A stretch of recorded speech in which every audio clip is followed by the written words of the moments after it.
Well, good evening, everyone. I hope that you're all doing well today. Tonight. Tonight is probably the better way to phrase it. I hope you're all doing well tonight.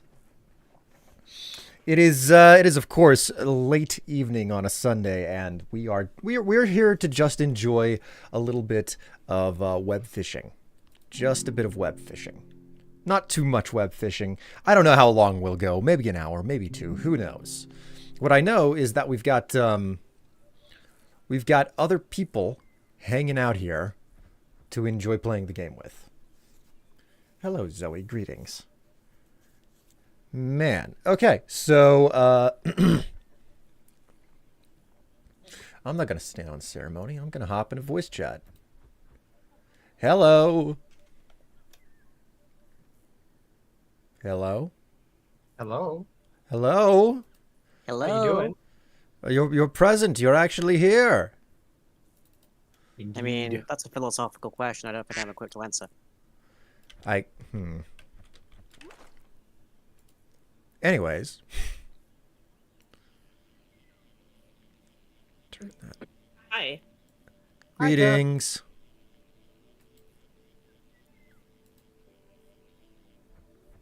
I'm just fishing. I caught a leech. Can I fish with the leech since I have bait as leash? No, you cannot. One would is think this? so, but apparently not. What happened to your hand, Strife? Gar, you don't want to know. I'm a salty sea cat, and I've seen more than most, more than you, more than checkers over there.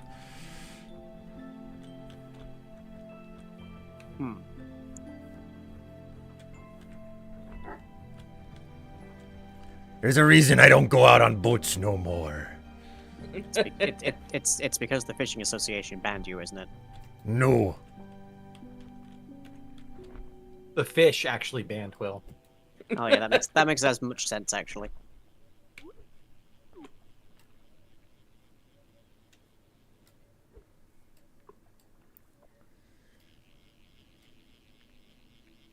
Wow. Occasionally, web fishing's chalk drawing just goes out of control.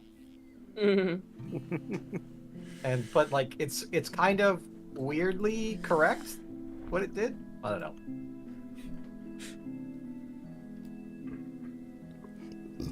I've actually gone and turned off like the pixelation, and honestly, I like this game looking a little bit with much cleaner edges. Are you saying you don't like aliasing? I mean, I never said that. Well, I'm just saying you're specifically referring to what aliasing is.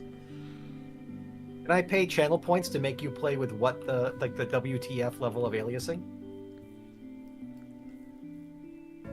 Wait, you can actually modify the aliasing in this game? Oh Jesus Christ! You're not kidding. Oh Yeah. It's wild. oh, It's it out is there. wild. Wow. All right, I'm gonna have to give this a look. It reminds me of certain effects we've had in Aliens Fireteam Elite. Yeah. Chat, you will be happy to know that I have fixed the whatchamacallit, the tip emote. I have made a new one. Hopefully it's actually gone through and it's working again. Is this because Twitch determined it was against terms of service?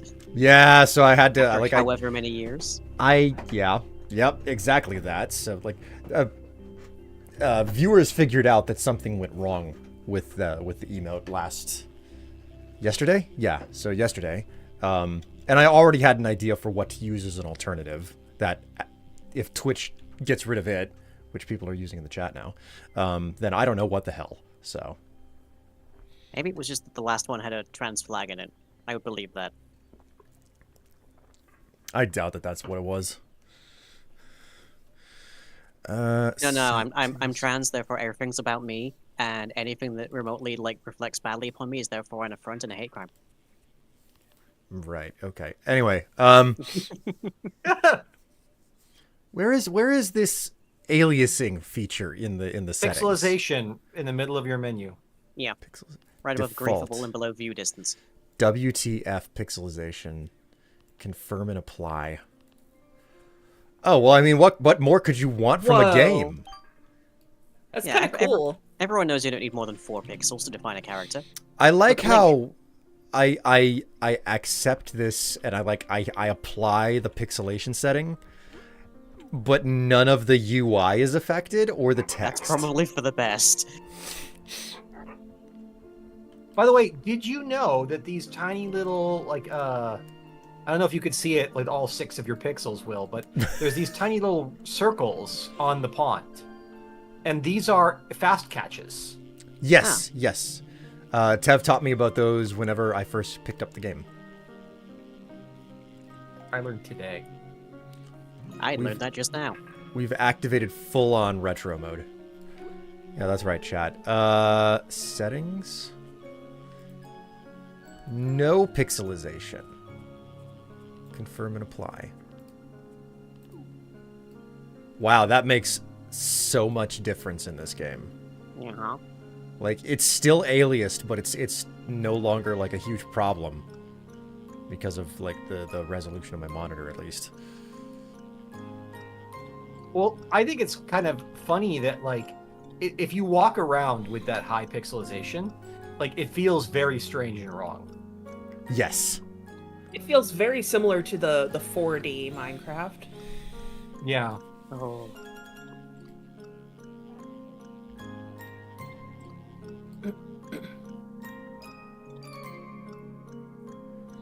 All right, so Dave, you redeemed an accent here. Super Yes. William Strife accent, like William Strife, but more so. I don't know how exactly you expect me to like be I'm more just- me. Look, I what I did, Will, was I redeemed the things so that I don't have to listen to your televangelist. I have done this. I have inoculated this stream from You the you Swedish chef. you are literally just like trying to outpace everybody. Yeah. I Get mean, rinsed, chat. I did you just tell chat to get rinsed? Yeah, get rinsed, chat. Dave, I want to make something abundantly clear. I don't think I've ever heard this term before. Really? Yes, I don't think I've ever heard the term get rinsed. So that means that I am hearing something for the first time from someone who is absolutely never supposed to use this word. That is the only reasonable answer. Yeah, sure. The minute that like you're a parent, which automatically means any words that I don't recognize that you use that sound like slang, it means that they're already out of date. Right, that Ohio Riz is definitely declining. Yes. Oh my god. Oh. End me now. What on earth? Like I'm not even the demographic that should be embarrassed, and I'm just like, Dave, what are you doing? You're embarrassing yourself. My god. You know, Will, I don't think rinsed is new. I think it's quite old, actually. You never know with these kids. They're starting to think that stuff from the 90s is fresh. Yeah. Is, Kid and Play gonna is come it back. not? The 90s was only like 10 years ago, wasn't it? Yeah, It is sure. kind of on the rise. Oh, I'm gonna cry. I mean, someone, what is it, like fashion moves in 30-year cycles or something, and someone was like, yeah, my Jinkos, like, they're ready to be back in fashion, you know? Yep. I don't know about you, but that sounds wiggity, wiggity, wiggity whack. We're gonna have to wait a while on that one. What's up? I'm calling it. What's that? The frogs going Budweiser. Yeah. Budweiser. Daughter. The 90s. Yeah, the 90s were 30 years ago. That's not true. That's impossible. I mean, man, it just puts things in perspective that it's like in the 90s. This is what the 60s were to my parents, you know? Yeah. Just brace Hello, yourself. chat.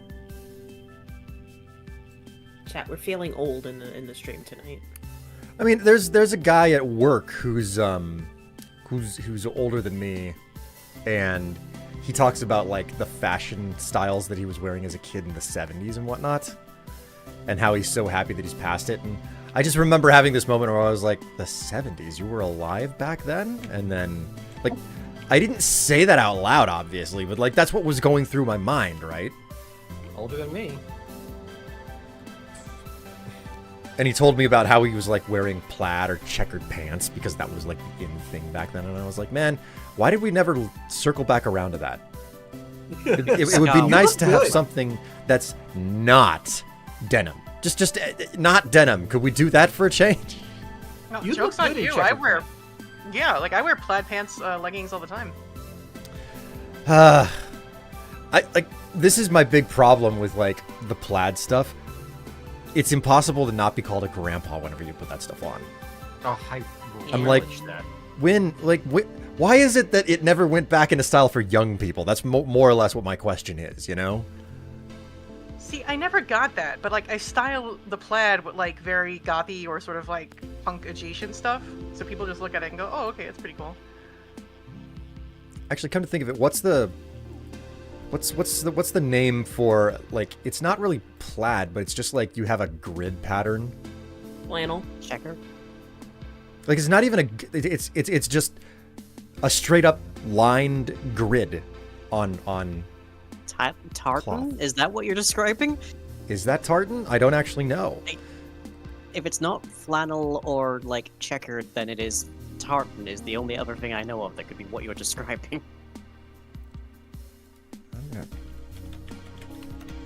Tartan. No, tartan is too complicated. It's still too busy. It's just one single color. It's like graph paper, but it's like really, really blown up. So it's not like super small. So just a grid. That Just a sounds grid. That sounds like checkered. But it's not checkered because it's not blocks of different colors. It's the stroke, the actual stroke line of the grid, and that's it, on top of a flat color. Cameron Chat is suggesting gingham. Oh, gingham could be it. It's not gingham. Oh. No? We are running out of descriptors. That's just it. Like I'm telling you, imagine taking a pen and drawing a bunch of horizontal lines equal distance from each other, then drawing a bunch of vertical lines equal distance from each other on top of that. The lines are all the exact same color. Now you just put that on top of a different color. Bill talking about his stroke lines. In the textile world, it's called graph check. Is that actually what it's called? Seeing it for sale.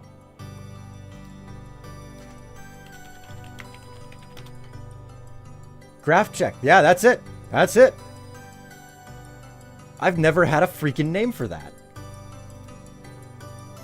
Wow. You learn Or something grid new would every day. also have worked. Yeah, grid would also have worked.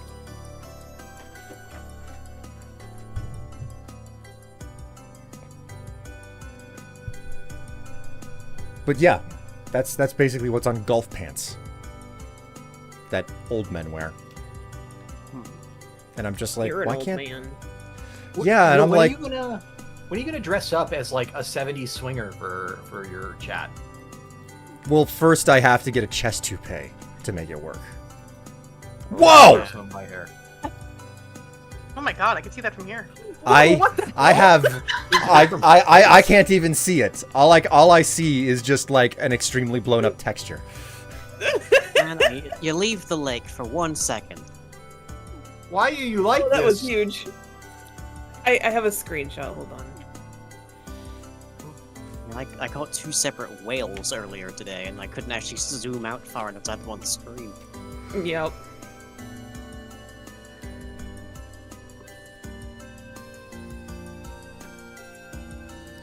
Man, this is a great soundtrack to listen to when doing web fishing.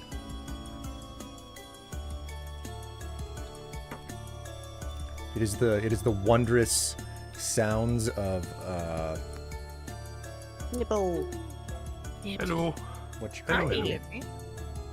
Hi. Vintage Oh. Story. That's it. I'm listening to the Vintage Story soundtrack. Oh, Vintage Story is good.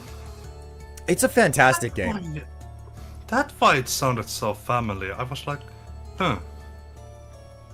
Like it was I know. after Tev and I got back into it earlier this year for a while that I was like, oh, I gotta play this game. I gotta get my hands on the soundtrack because like I'm just enjoying the music in this game when it comes and goes.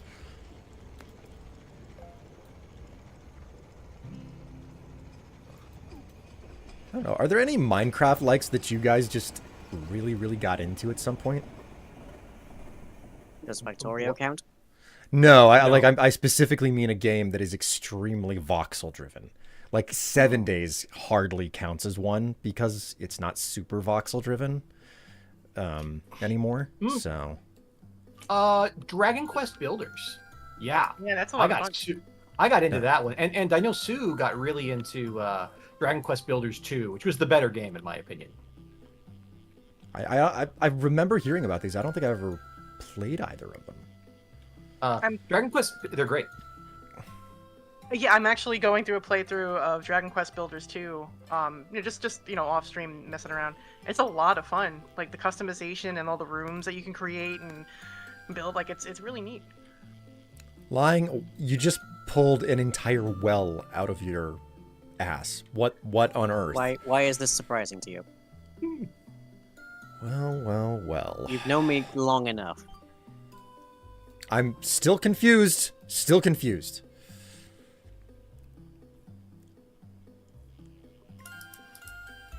Man, I lost a fish because the first hurdle was over 500.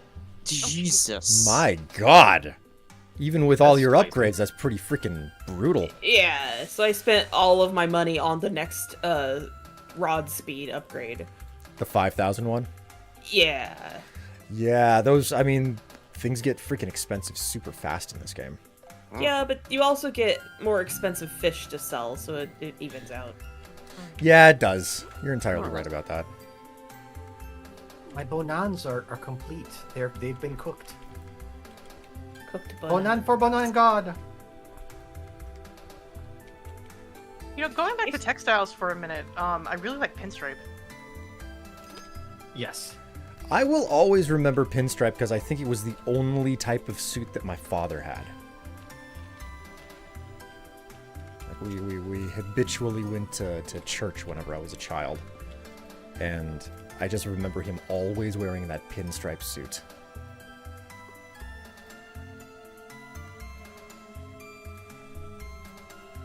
Hey, Strife. Sup? Do you want this last donut? Oh, you're not interested in the it's like a normal donut, right? Just with the chocolate? Yeah, it's just a regular donut. I don't want it.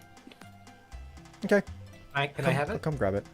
Yeah, you can have it. I mean, if we could shove it through the internet, you know. I mean, it's already slightly stale. Is that okay? Do you have a disk drive? You could just, Sneaker net. smudge it. Yeah. Is that a term that's my understood? family also habitually went to church, but we did not in any way engage with Christianity at the time. So, Also, Dave, what did you ask? Sneakernet? Oh yeah, is sneakernet a term that's understood in this audience? Does it I- mean Sneakerhead? like they Sneakernet. letters? Sneakernet Basically, is a type of networking. I think there's even an RFC for it. It's just carrying a drive between two places. Yeah. Oh. Sneakernet. Google's one of Google's backup strategies is a specialized sneakernet solution. That is pretty wild.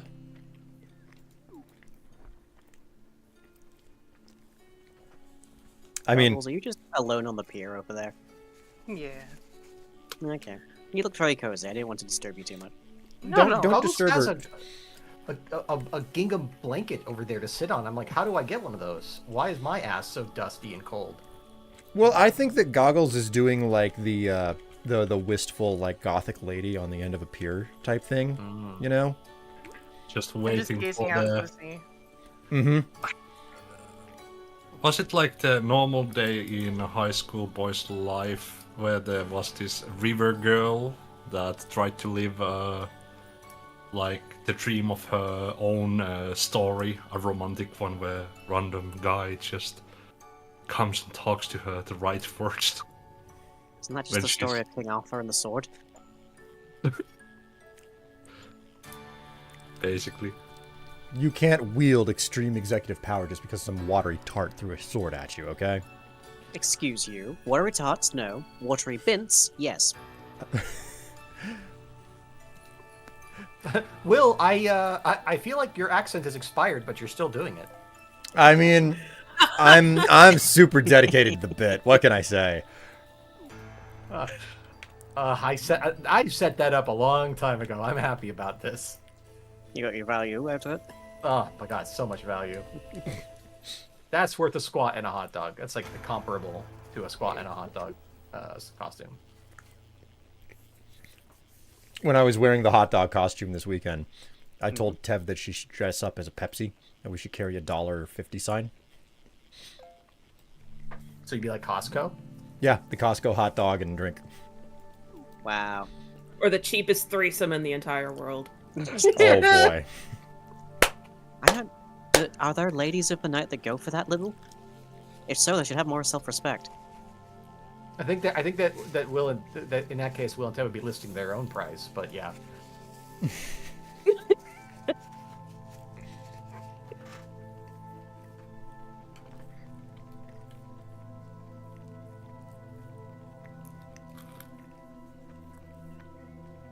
Ooh, it's raining. Does that do anything special? There are Not to some my fish that can only knowledge. be caught while it's raining. Oh, well then. Yeah.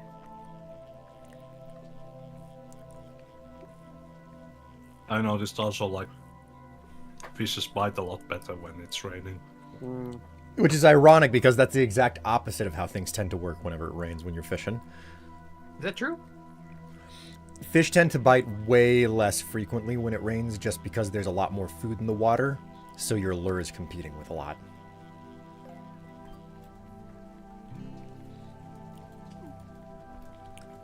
Also, I guess the vibration of the water itself kind of Yeah. That would makes it probably hard to drive them even away from... realize there is something. That would probably drive them away from like the surface levels. They'll probably be like deeper with a Yeah. heavier lure. I say I watched like 3 or 4 episodes of Positive Negative Angler recently. It was always my understanding that the rain would wash additional insects into the water and they would just go to town on that stuff. There's not that many insects around. Well, don't look at me. I'm not a fisherman either, so... Apparently. Well, Tab, as the resident nightcrawler, I'm gonna defer to you on this.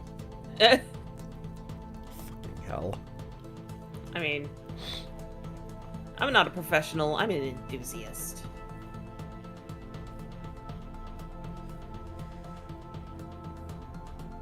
I like how you still seem to be very unhinged, Tev. Should I show your chat?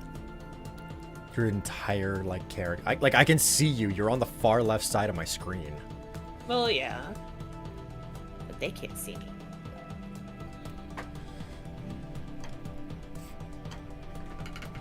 Yes, there's Tev. She is extremely creepy.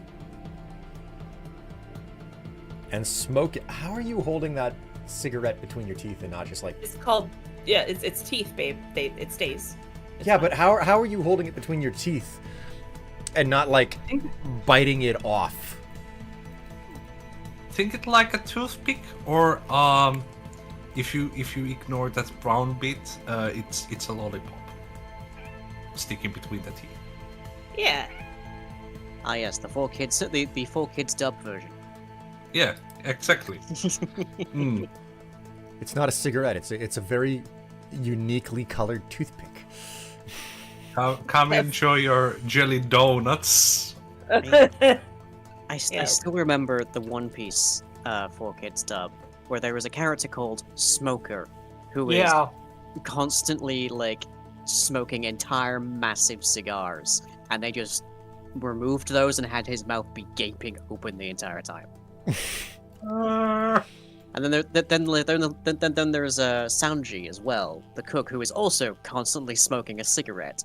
And they were like, how are you always smoking in a 4Kids dub? And it's like, oh, I'm not smoking, it's a lollipop. Then why is it smoking? I'm licking it that fast. Or on the other end, it's okay. They're just cousins. Oh god. God. Yes, just really close cousins who lived together and started to adopt a child together. Yeah. I mean, back in the 90s, we had to accept a lot of strange excuses, you know. We weren't okay with things yet. Oh man, Oh no. that was what we were just running over with goggles last night, right? Back in the 90s. Back in the 90s, Oh, yeah. when I was your age. Ah, shit, you got it. I was about Too slow. Yep. 10 bites. Yeah, 10 bites. I was threatening to bite Strife earlier. You're always Large threatening to guppy. bite me. You missed nothing. What does griefable mean? I wonder. I'm presuming that's where the like chalk comes in. Wait, what do you mean? Griefable? Yeah, There's like a setting here for grief. I'm Oh. presuming it relates to like the chalk and stuff. Could be. All I was thinking like, yes, your Minecraft looks Oh. extremely griefable today. Very If you submissive hover and grateful. over... Sorry. What was up? Go for it. If you hover over the word griefable, it says allows or disallows being affected, punched, or knocked around by other players. That's a Wait. thing we can do to each other. I had no Apparently. idea. Enable it! We are going to have our own fight club and no one talks about it. Brad Pitt, anyone? Oh, my word. You've got a rubber ducky on the end of your fishing rod. Aw. Yes. Yes, I do. I can't fish So you, many fish as unfortunately. well. Where is my mind? Submissive and griefable. Oh, for f- Quartz, I'm gonna need you to chill. They're No, Quartz, to be keep on fair. going. To be fair, they are quoting me. Oh, my God. Oh yes, you look extremely submissive and griefable today. Isn't this the Lord's Day for some of you people? Knock it off. It's Monday for me. Lord ain't got nothing on this. I don't think anybody in this voice chat is religious in that capacity, at least. None of you are free from sin. What do you mean, Strife? I am a man of the church. I always read the Bible out loud in every evening. Yes, we've heard you in Hospital 666, Nifty. Yes. Yes. The- Amen. In the Holy original scriptures. Latin as well. Yes. Chill? What's this chill you speak of? Well, you're gonna need to, like, first go out and find some jalapenos at the very least, if not, like, a ghost pepper, and you need to, like, just start sucking on it, and it'll make you very chilly. So...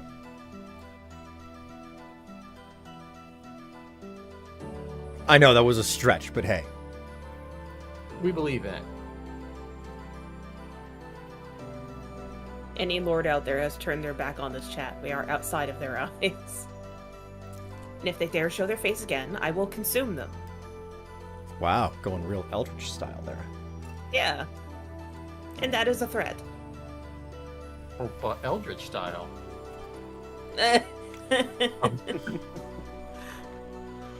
That took a moment to realize what you said. Yeah. Yep. Doo-doo. Doo-doo.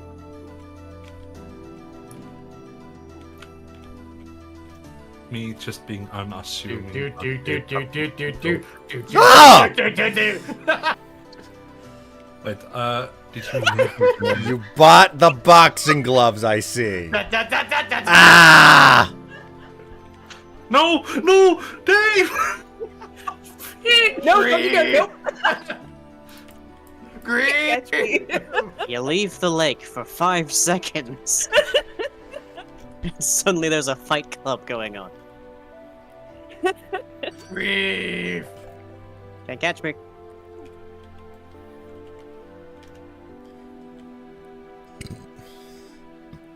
Strife, that was lovely. Oh, you're I welcome. was able to smell that. Effervescence. I mean, it's what happens whenever you have a rum and cola.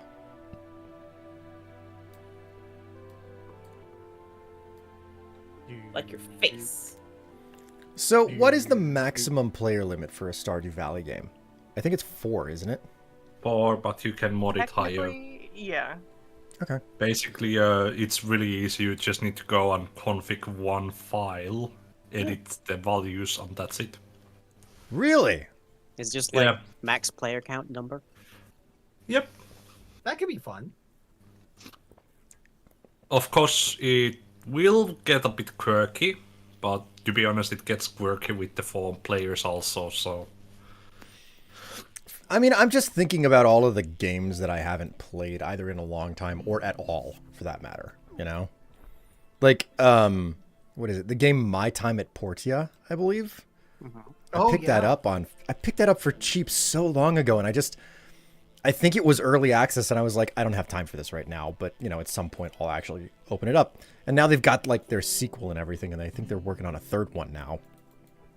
And I'm just like, man, they wouldn't be making sequels if the first one wasn't worth it. Should I go back and, like, pop that open, or... I mean, there's Luigi's Mansion, and then there is Luigi's Mansion 2. Yes. No one remembers Luigi's Mansion, but everyone remembers Luigi's Mansion 2.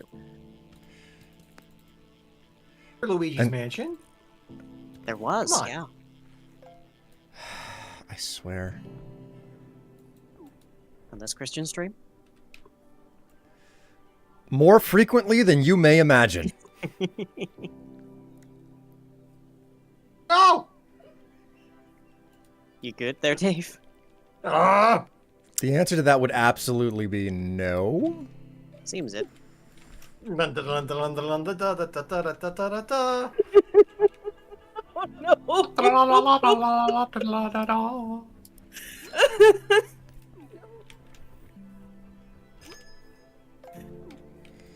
can't escape, Tef. I can totally escape.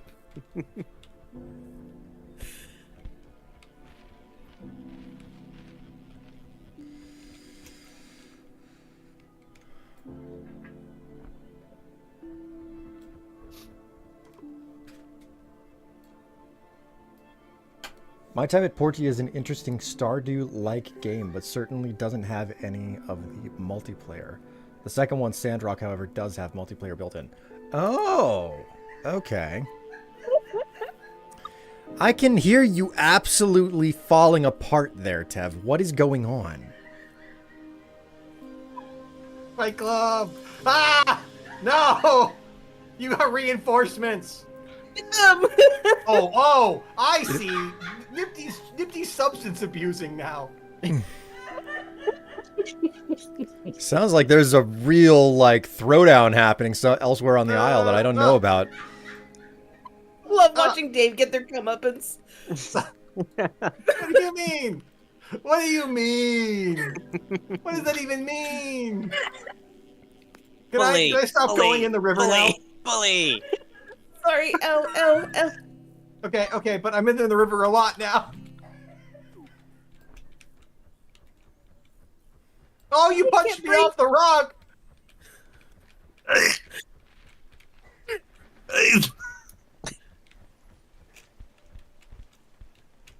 It's over now, Anakin. I have the high ground. Oh god, that hurt. high ground.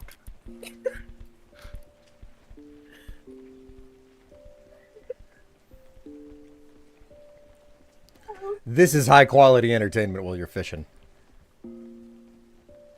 Get back here. Thanks! Juked! Oh, man. Get juked, nerd! I just realized I'm actually completely immune to Dave's shenaniganry. Why's that? Because I'm the only person that can come to this location. Why is that? Because it's a private island. Oh, I see. Well, if you want to be a nerd like that, a turtle nerd. That privatization of this island didn't work too well, Lang. I'm just saying. Why am I not surprised the capitalist found the exploit? Will, tell me where it is. It might be nearby. Well, if sitting in the Nifty well. found it, it's not long before freaking Dave finds it. That's all I'm saying, okay? I smell a nerd right here. No, no, please, please, no.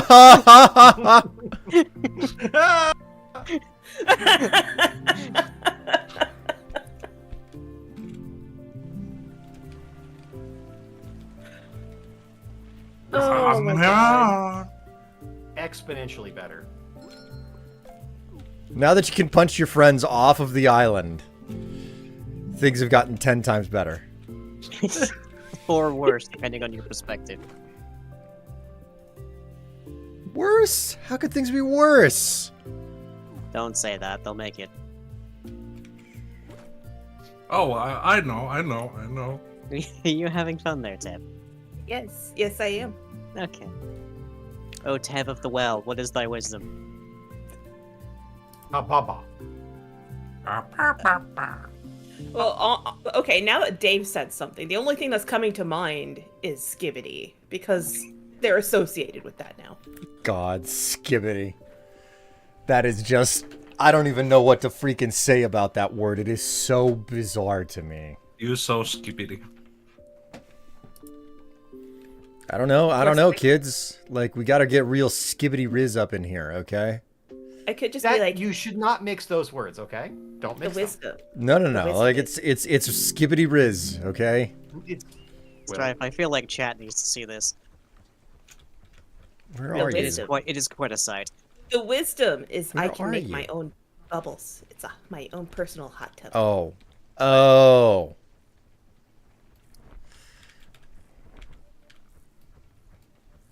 how do you get a private island? You buy it. Same as the well. Am I being catfished? Yep. What tier do you have to be to buy it? Tier 1, I think. Didn't take me What? long.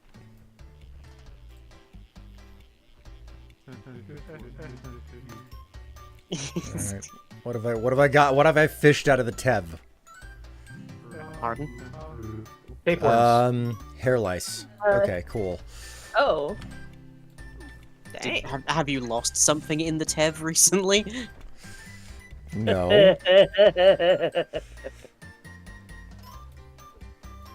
Nothing of the sort.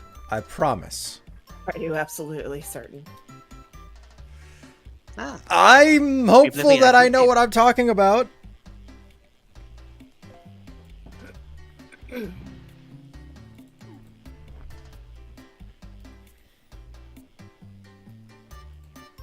Oh my god, Goggles, you got the title of cozy. I love it. It's very cute. Nothing could be Cozy more man. appropriate. I think it makes the most sense.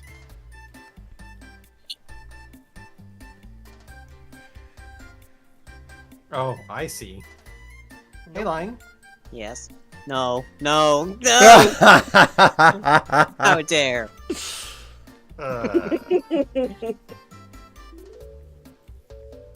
Eh! Once again, get juked, Nifty. God damn it. I fished you. Get fished. Get fished. Like, is that a term that you could put on a t-shirt? You need some sort of an icon to go with it, though. More like St. Francis. Like, how would you what type of an icon would go with get fished? I feel Like a St. little Francis. fish skeleton. Get fished. Hmm.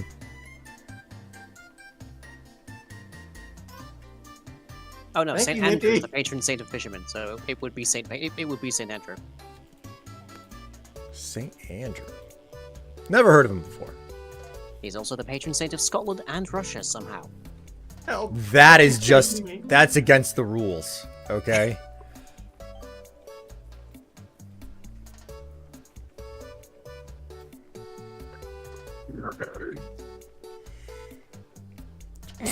Just watching you guys yeet across with those mushrooms. Isn't it funny? It is. I mean, there is something remarkably entertaining about this game. The Oi. title, the title only for people who caught the super duper rare golden bass? Is that is a Yeah. really long title. What's wrong, Nifty? There's a second one that I have. I think I saw. Super You duper just rare caught an golden alligator. ray. Okay. Yep, I caught a shining small alligator. You know That's it's one gonna of the be ones hard. I'm missing. See you later, alligator. Ah man, I'm missing 3 out of the freshwater fish, and I've been. I can't get any of them. How is it that this game is just so fun? I genuinely don't know. I usually despise fishing mechanics, yet here I am. Same. That's just it. Like, fishing is always like this weird side distraction that, like, the more sophisticated you make it, the more annoyed I am with it. The more simple you make it, the more I'm like, I don't know how long I'm gonna bother with that, you know? And yet here I am, just playing so much of it. This game has no business being as entertaining as it is. It's true. Nifty, I am now behind you, and I will be behind you forever. What? Them's fighting words. Them's fighting words. Sounds like it. Yeah. I feel like at this point I'm the lowest level person here, maybe? No. No, I haven't played much. You are one. You are in fact one of the highest level. Oh, okay. I am ranked 12. I Wow. have played very little actually since we Yeah, last I'm- played. I I'm thought ranked for 15. certain that some of you would just be like running around constantly fishing the minute that we put this thing down. To be honest, I was have a career, Strife. Yeah, I was pretty busy too. I was wanting to, but I have been extremely busy with shit hitting the fan. So Oh yes, we all know how important the Warframe can be. Don't worry, we all understand. there was other things, but yeah. Warframe 2. Warframe 2. Like when the boys tell you that it's time you to wanna grind. back away from the ledge a bit. No. I am just tipsy. I'm not drunk. Definitely. Nipty, we need to talk about how frequently you're getting wine out of the vending machine. It's not a problem. I'm just enjoying it. Which vendor sells a private island? The one on the beach. By the pier. Oh, I see. And Don't you Over get in it? that corner. Don't you get the private island by just leveling the camp? It's not like a freebie. You have to buy it. Oh, I got it for free. Oh, look at you. What level is your camp? Tev, what are you doing? You don't even like wine anymore. I've never liked wine. You were a fan of Moscato. That's different. That's still wine. It's only That- tier 3. Yeah, mine's only tier 2. You know, I have you a goof on Olive Garden all you want, but they had this really delicious rosé, like sparkling pink wine. I got it once for my birthday, and it was delightful. And I don't even drink. Mm-hmm. I'm European. What's an oligarch? Oh god. Oh. Okay, so Lang, I need to ask seriously, do you know what Olive Garden is? I have a vague conception. The It is an Shangri-La. No! Oh god. It is an American restaurant that is specifically Italian-based fare. Italian American. Yeah, Italian-American based fare. And they promise not to use salt when they're cooking their noodles because they want to maintain the warranty on their pots. So that gives you some context, but you also get free breadsticks. Now, the Unlimited breadsticks free I have heard breadsticks. of. And they have this crazy technology where you put the glass on the table and then they make it bottomless. So you can't let go of your straw or it'll fall forever. But also you can, you can drink forever. It's pretty wild. I don't know how they do it. You can get really drunk. Really drunk. That's all we're saying. We're Americans. We don't have a lot going for us, but like getting really drunk for free, that's one of them. So, Like, I know people shit on Olive Garden a lot, but like we've gone a bunch of times. We've like never had a bad meal at this one Olive Garden we go to. Like the food's Yeah. been genuinely good. and I think that that's a pretty standard experience for a franchise. Like you're either going to find the one place in a franchise where it's like, oh, this place, like they're doing their shit right, or you're one of the people who's like, oh no, there is no such thing as a good franchisee location for that restaurant anywhere near us, you know? Kind of like Applebee's. Yeah, there's Applebee's be real hit or miss. like there used to be an Applebee's that me and my friends would go to. Like, you know how it is, you get out of high school and you suddenly have spending money for yourself. So we would go to Applebee's and we would like get a steak or whatever, and it was like, felt like being a king, you know? You're in your early 20s, that's amazing. But that one has long since closed up. Money? Yeah, I don't know what I mean.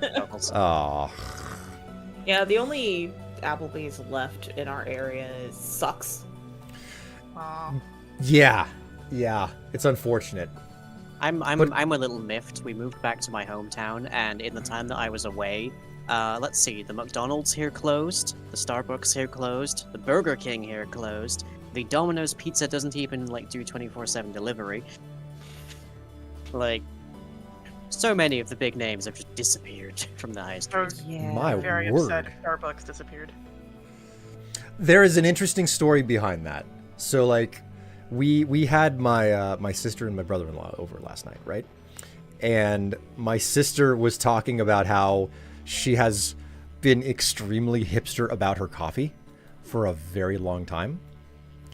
And at some point she was ready to get like one of the big cappuccino machines for the kitchen, despite the fact that it was like, do you really have the money for that?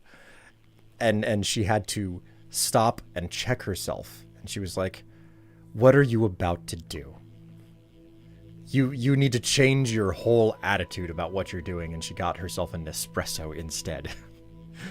And the way she tells this story, evidently, it is the best thing she's ever gotten herself. And the specific way she phrased it was, I wasted all these years on crap coffee from Starbucks, which is not something I ever expected to hear from my sister. Okay, like you have to have some understanding of my sister to know that that is not words to hear out of her mouth ever. And she said it anyway. I was like, what on earth have you done with my sister?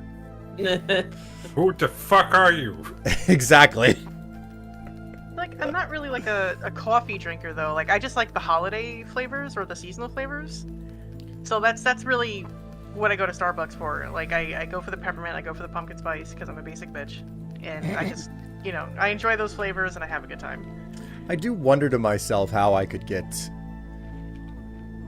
I wonder how pumpkin spice would taste in the coffee that I make at home if I ever had because they're not putting pumpkin spice into the grounds. They're like putting a shot of pumpkin spice flavoring into the coffee afterwards, and that makes a major difference. Meanwhile, over here, it's like, no, I'll just put a little bit of pumpkin spice into the grounds and I'll, hit the brew button on my drip coffee pot. So that works fine. It puts pumpkin spice flavor into it, but it's not the same, So, but at the same time, it's like, I don't know, it takes time and effort to find pumpkin spice syrup that you're supposed to put a shot into your coffee with. So, And the quality of those can vary just wildly all over the place. I mean, not if you have a job at Starbucks and you just lift something out of the kitchen. But I don't have a job at Starbucks and I've never done that before, I swear. Anyways, Let me ask, for somebody who doesn't again, I'm not a big coffee drinker. Is a Keurig worth it? convenience is king on the Keurig.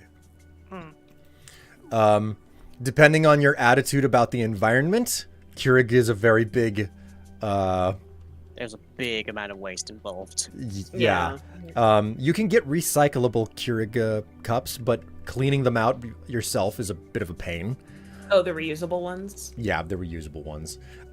You have to keep in mind you have to be careful about how many coffee grounds you send down your kitchen sink because it will clog your pipes eventually.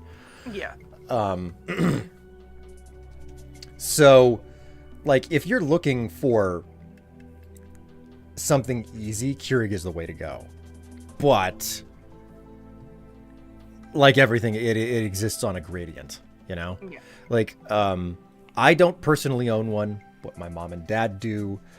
Tev's father does, you know, so like whenever we're out of town or something, it's like, oh, like I can get a cup of coffee whenever we're over there visiting him. Wait. And He does? oh, that's I thought right, my you don't sister drink had coffee. one. Oh, your sister has one too. Your dad has one as well, though. That's Oh. how he does his coffee. But your father specifically does not buy the Keurig cups. He has a bunch of the reusable cups, Okay. and he's got like a can of I didn't notice Folgers. that. Well, you wouldn't notice it. You don't drink coffee. Well, Dad has also changed a lot in the house since He has. I last lived there, so... But yeah, Goggles, I'd say that Keurig is worth it if you really enjoy coffee, but you're also not super snobby about it. And convenience is a really important factor for you. Yeah, I'm just thinking, like, because we have, like, a Mr. Coffee, like, single cup thing, which is fine, but it feels like, for us, like, we're both disabled, and it's hard sometimes to, like, I didn't want to go through the whole process of, like, grounding the coffee and doing this and doing that, blah, blah, blah. Just, throw something in there, get a cup of coffee. So, the best advice that I can give you is that you're definitely getting an upcharge on the disposable cups. That's the place where they really get you on it, which is the reason why the reusable cups are such a big thing. But once you get into that territory, it's like, okay, well, like there's the cleanup, and you gotta like, you're buying pre-ground coffee or you're grinding the coffee up yourself, A or B, So. Damn, my phone has been popping off all night, jeez. I mean, your aunt sent you the message that like Thanksgiving. She sent a group text. Okay, here's when we're doing Thanksgiving, and everyone's like, "Yeah, I'm gonna bring this and that," and it's like, "Oh my god, everyone's sending so many messages." Well, it's your extended family getting in touch with each other. It's the annual thing. I've never been part of that before. It's Well, ridiculous. congratulations, welcome to the You're family. being Wait a minute, included. I'm the wrong person to be saying that. No, this is fantastic. This is so entertaining because, ironically enough, Tev's sister married someone with the same name as me. So, I am Will 2. There's Will 1 and Will 2. That's the way that it works. The will and other will. My sister and I refer to each other's wills as your will. Your will or my will. And it is context sensitive every single time. And It's funny. I'm not gonna lie, a That's little whether you're part. talking about your life, their life, or funeral matters. Hopefully, no time soon. I got a horse in this race. Well, It's you don't called have me. Horses that don't run no more. Will, are you a horse? No. Of course. Or maybe it's like that one mobile game where it's like a horse prince and he's got like a human face. Oh god. Oh god, Man. that one. One of the How was he holding the chopsticks with the leaks? How? That's the question you're asking? Well, one that's of the one of the questions I'm asking. one of the funniest things I think I saw that came out of the pandemic was whenever like people started to resort to ivermectin. You know, Christ. God. you know say that you say people, you mean idiots. I'm not okay. Well, here's the whole point of the joke. Okay. Yeah. Someone drew that particular stance where a girl is backed up to the wall and a guy has his hand on the wall behind her and he's looking down on her. But with the horse prince. It's the horse. The yeah. horse is there and he says, "Stop taking my ivermectin." Oh my One of the funniest things Oh, I've ever shit. seen in the moment. So, Okay, apparently when you're drunk in the game you can move around randomly and I just fell off Yes, that's into happened the to pond. Nifty Okay. many times. Okay, Yeah. that's funny. This is why they say don't go drinking while fishing on a boat. You walk off. Oh no! Dave! I was half expecting Dave to do that to me because I did that to Dave earlier in secret hiding I'm gonna place. find some new, fresh punishment for you. For the Americans in chat, what do people usually do for Thanksgiving? Like me and Squid usually invite people who don't have like a place to go or anything to come and eat with us because we don't have any family or anything up here. Yeah, we don't really do anything here for Thanksgiving. I can't imagine why. Yeah. Jeez, being, from the UK, can't, I mean, why? Well, for July, though, we have a big celebration about that. Oh, What I'm you sure. doing down there, Tev? You can't stay up there forever. Hey, Camera Axel, thank you so much for coming along for the ride. Relax, enjoy the rest of your night, and hopefully I'll see you again in the morning. What are you saying to my patrons? I don't even know what. Are you Cam's- hitting Cam on is one them? of my oldest patrons, that's why. Oh, okay. Well, I had no idea. Trying to steal patrons here? No, not at all. Goggles. Please, no, for I have you- a family. for Goggles, I just your, realized your rod is phantasmal. Yeah, it's a spectral rod. Wow. I didn't know that was a thing you could get. Goggles, about the question you asked. Tev and I have a bit of a story for that. Oh.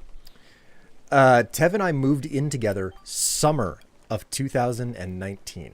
Okay? Oh, good time. So, obviously that was the year that I bought the house that we live in. So, bought a house, Right, Tev. moved across state lines, etc. That's the year where you're not going back for a trip, Oh yeah. There's no money for it. And you know what happened in early 2020.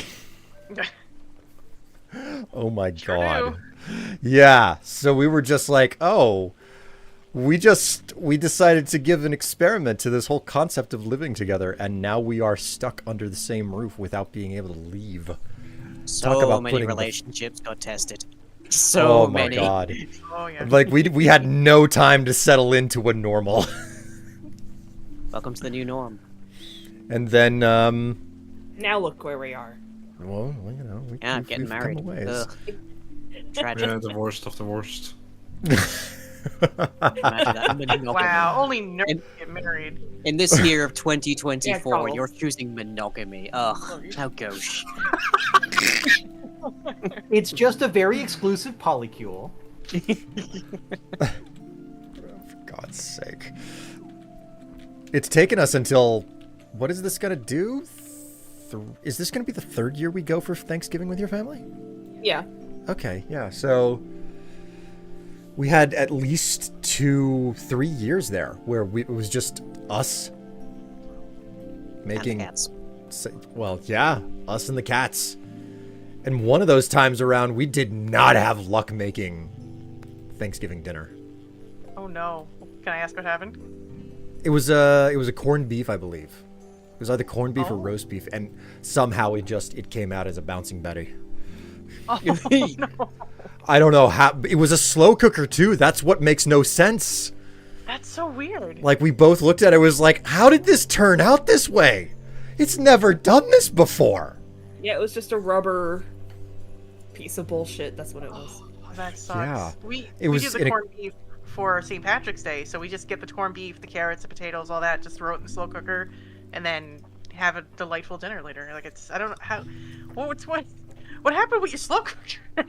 That's just know. we've got no Like, answer. We just have better luck boiling it. Yeah. Yeah, with corned beef specifically, we have better luck boiling it. So, which is a freaking shame because I love me some corned beef. I mean, it's not too much of a shame. We can boil it. It's fine. I mean, you Well- can bake it too. It's just a shame that it didn't work out that one time because I love me some corned beef. That's all. Okay. That's my whole point. Like, You try to take these traumas and forget them, and then like you have to remember them because you're telling stories to your friends, and you're like, man, lost a really good corned beef that day.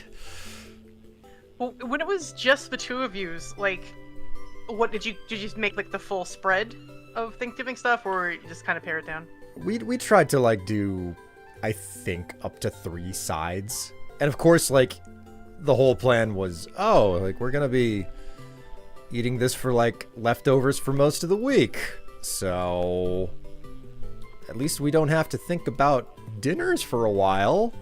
Yeah. So, but then again, like, I'll be honest, like, Tev's family, oh my god, like, they go so much further out.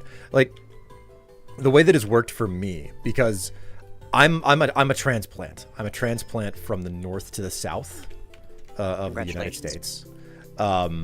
Because my father was part of, he worked in the tech sector. And then in the 1980s, there was a tech bust.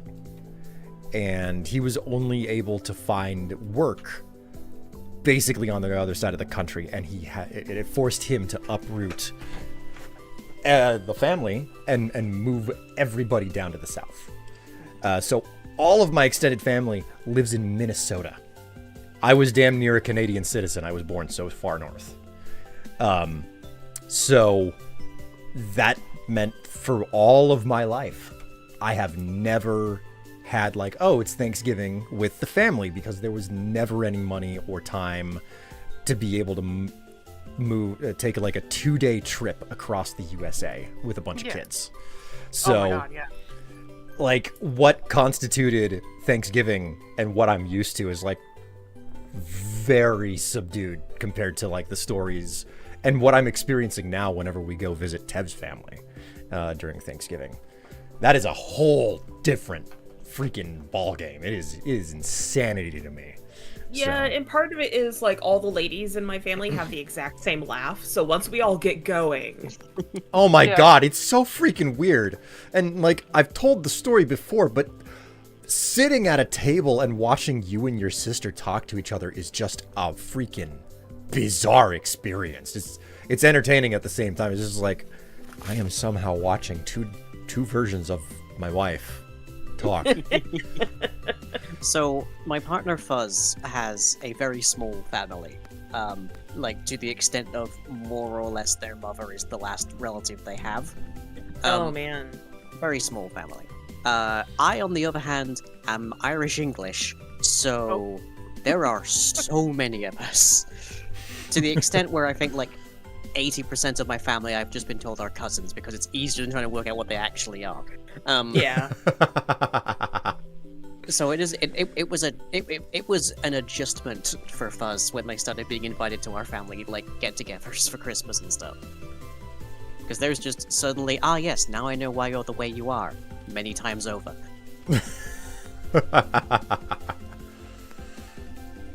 Nothing like extended families. Strife is a transplant. Lumion equals plant person confirmed. Oh, for lying!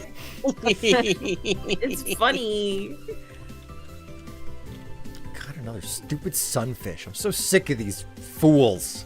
It's literally my profession to be funny on the internet, Strife. No, it's not. Rude. Fine, I stand by my profession statement. to be mildly amusing and cozy and safe on the internet. There you go. There you go. Much better. I'm judging so hard right now. So, as I sit here and I listen to the Vintage Story soundtrack, I'm curious, how many of you have any interest in the game Vintage Story or have ever heard of it? Heard of it? Me. I watched you. I Was have that interest. the Minecraft one you guys were playing a while back? It is very Minecraft-like. But a lot more immersive. Much more immersive. Basically, it's based on a Minecraft mod. Yes. That's and they right. Made by the decided same to- people, yeah. Right, Yeah. yes, it's based on Terraformacraft, isn't it? Yes. Yes. I'd Made check by it the out. exact same people. It's only the- available on itch.io. So, on their own website. Their own website, yeah. Oh, yes, okay. So I bought two it options. through their website. So And remember, Will, we did play with Nifty that one time. I do remember, and it has gotten better since that time that we played with Nifty, and the wolves were just like, we're gonna wait a minute. You turned like that off, didn't you? In the end, yes. Yeah. At first, I didn't because I thought content, Yeah. Yeah. And then it just turned and into I us, regretted like, it the same fucking evening. It's just like it just turned into death runs because of wolves. Always wolves. So many goddamn Freaking. I don't know, just something about the foraging part. Oh, I Of love that I the game. enjoyed foraging. it really. I like making the tools themselves, like the low tier tools, flint. I Yeah, actually flint. really like Oh, napping? knocking. Yeah. Once I finally got into the smithing, I was like, this is freaking amazing. I love this. You know. Oh, does it have a good smithing mechanic? Oh, it does. It does. it's a fucking- very good. Oh yeah. Like you. I Like windmills are involved. yeah. So- The smithing in Vintage Story and Terra Firma Craft by extension is even better, I would argue, than that of Tinker's Construct. Well, Tinker Construct was way better. terrible. Mm. So And I like mean, Tinker's Construct, when I think of, okay, I need a mod that does blacksmithery, is the mod I would think of. Like, it Getting is. hot takes it in the is- stream tonight. It is. So, wait a minute, Dave. Have you never seen the smithing in in Vintage Story? no, Okay, so first off, you have to figure out how to build a mold to pour a bunch of molten metal into an anvil mold before you can make metal anything. That's the first Okay. thing you have to figure out to do. So you have to figure out crucibles and all that stuff, and not all fuel types will burn the same temperature, so you have to find the right type of fuel types. So you have to go through that whole process, but once you get your hands on an anvil, it's like, okay, get like a forge where you can actually put a bunch of fuel in, and then you have to put in an ingot, and you have to wait for it to heat up, and then once it gets red hot, grab like your tongs, put it on the anvil, grab a hammer, and it turns into a 3D grid matrix. And you have options for like the ways that you manipulate the voxels, but you have to push the voxels around into the correct pattern, and then use certain abilities to like get rid of certain voxels because you don't need them. It's really great. Like, it's one of the best blacksmithing experiences I have. It is simple enough that you're like, oh, I get this, but at the same time, it is sophisticated enough to be like, this is going to be a process. So Yeah. And like, it kind of gives value to those players who are willing to just sit in the smith all day blacksmithing. Yeah, it makes blacksmithing an entire job, basically. yes, Yeah, exactly. And I love that because, You're not just going over to a crafting table for 5 seconds and job done. to be honest, like, I would be willing to be a blacksmith on the game. And I rarely say that on any video. Yeah, but mechanically, I Yeah. would say it is simple enough to not be too much of a nuisance, but complex enough to actually be immersive. Yeah. Yes, exactly. The issue I have with the game, though, is how hard it's to get the required medals. Yes, we actually lucked out the last time Tev and I were playing together. We found I found an iron vein like almost immediately underneath where we were accidentally, and it was huge. So, because of the difficulty of getting your hands on the proper tools to go mining, you can't just arbitrarily mine or walk into caves and everything. And there's kind of a sanity system involved, so you can't just hang out in the dark for a long time and expect to be safe either.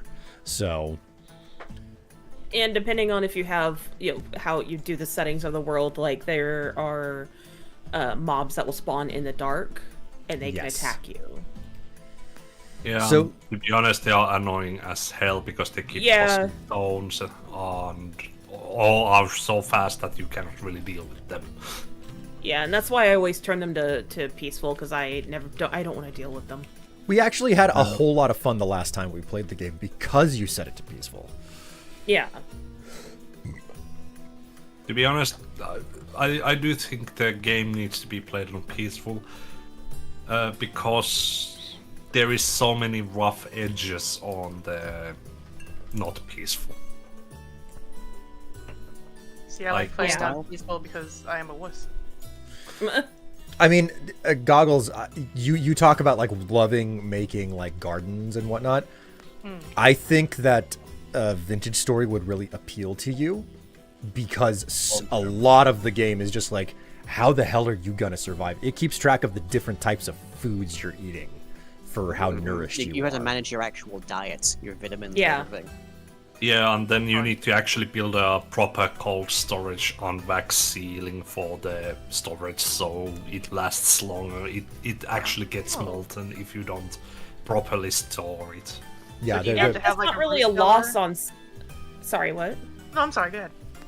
And like letting things like mold is not necessarily bad. You can turn that into compost, and which helps out the rest of your crops and stuff. yes. You were asking a question, Goggles? Do you get to have like a root cellar and things like that? Yes. Yeah. Yeah, they're actually defined mechanics where it's like a root cellar is this big and it has to be buried in this capacity and it can only have, you know, like this, it has to have a door on it, etc. in order for it to actually preserve the food. Like it's a function where it's like all of the food that you make, if you put it in the root cellar, its perish rate goes down. So Okay. And And you See, can now- make a speaking as greenhouse, someone who's too. made that kind of system, that is not Greenhouse. trivial. yes. Then there's That is a complex to make. How's the Yeah, like the character stuff? multi-block Is there like, how's the character stuff? Like, There's customization. It's not gender locked or anything. You can make yourself look and sound like however you want.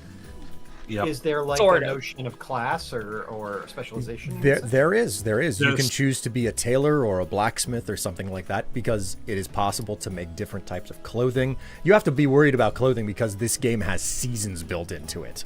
You have to Yeah. be. You start, I believe, in the spring, and you have to try to figure out how to first feed yourself, establish shelter, and like there's animal husbandry in it, and it's like, okay, you have to try to like get enough food together and stock your stores enough that you are going to survive the winter.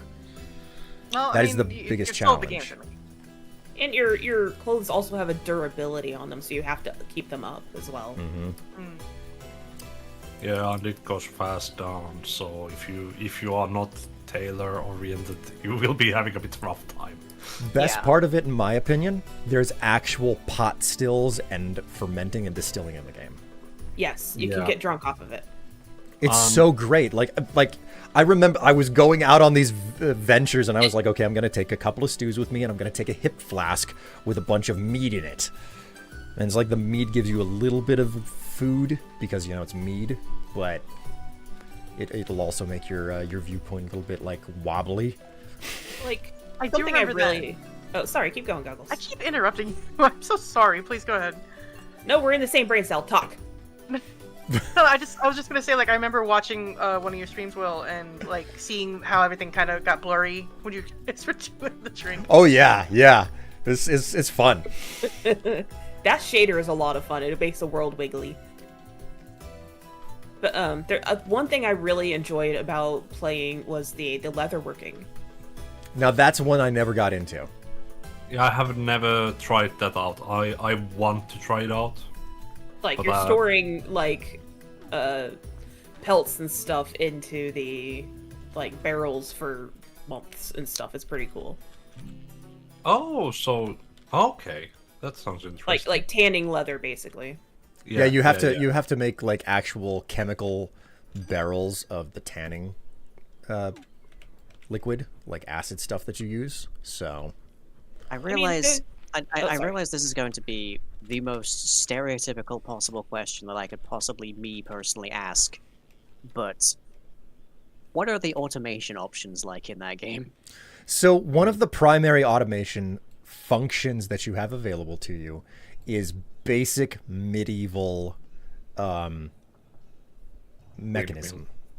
So it's all based around windmill, and you can tie a windmill into a forge hammer, because one of the biggest pains is that you have to take an entire lump of ore and then you have to forge it into an ingot, and then only then can you use an ingot to create a weapon or an item or anything. That was a big alligator. That was a big alligator. Man, So I can't catch an alligator. I've only got 3 freshwater fish to catch, and I can't catch them. For I some don't odd know what reason, to say. Get a buddy. Get a buddy. The buddies can catch freshwater fish for you. I don't get it. I am getting like really low tier fishes, like no challenging bites. Come to my I've had a island. couple. I'm getting crazy stuff here. Oh, you were Tell on me your that you were on island. an island. I was pondering where you vanished. I'm on my island while I'm looking at the Vintage Story mod DB. Oh yeah, there's Yeah, the Vintage devs Story are is very very. supportive of mods. Mhm. To be and honest, it's I expensive. I do think if there is some changes to the enemy mobs and how to work with them, those mods would be the best because the enemies in the game are at the moment the worst part of the game. Yeah, you will be assailed regularly if you don't turn it on to peaceful. Yeah. And given how easy it is to like have your equipment break and how much you have to go through to make equipment, like Yeah. it's not particularly well balanced in that regard, which is the reason why I think peaceful is the way to play the game. Like Or at one least move like attack. making all of the playing on passive aggressive. Like if all of the enemies are passive aggressive, it's like you have to start shit. That makes it a way more sensible, you know? But also, greetings, Zouchin. I know that you've been sitting down there in chat for a hot minute, and I haven't said anything until now. Greetings Hi, and welcome. I think another mod I would really love to get is the stuff that will put particle effects around Terra Preta so you can find it easier. Yes. There were what? Terra Preta. It is It's a the super fertile land that you can gather. Oh yeah, the one that I went for in one of our saves and tried to find it in the Man. Misty Valleys. subsequently They also- failed because it's hella difficult to find. Yeah. Yes. Basically, like, they changed it too, so Terra Preta isn't the absolute most fertile you can get. You can use it to make the most fertile, though. I think one of my favorite things about the game is that you have to be concerned about your campfire and how you're managing it, and you have to be concerned about your sources of fuel. So it's like there's an entire system available to you where you can figure out how to you can make charcoal in the game, which is an entire process within itself. But then like coal is another thing, and if you're lucky enough to find a type of coal, you can get that. But my favorite thing ever is like, no, there's a peat moss bog.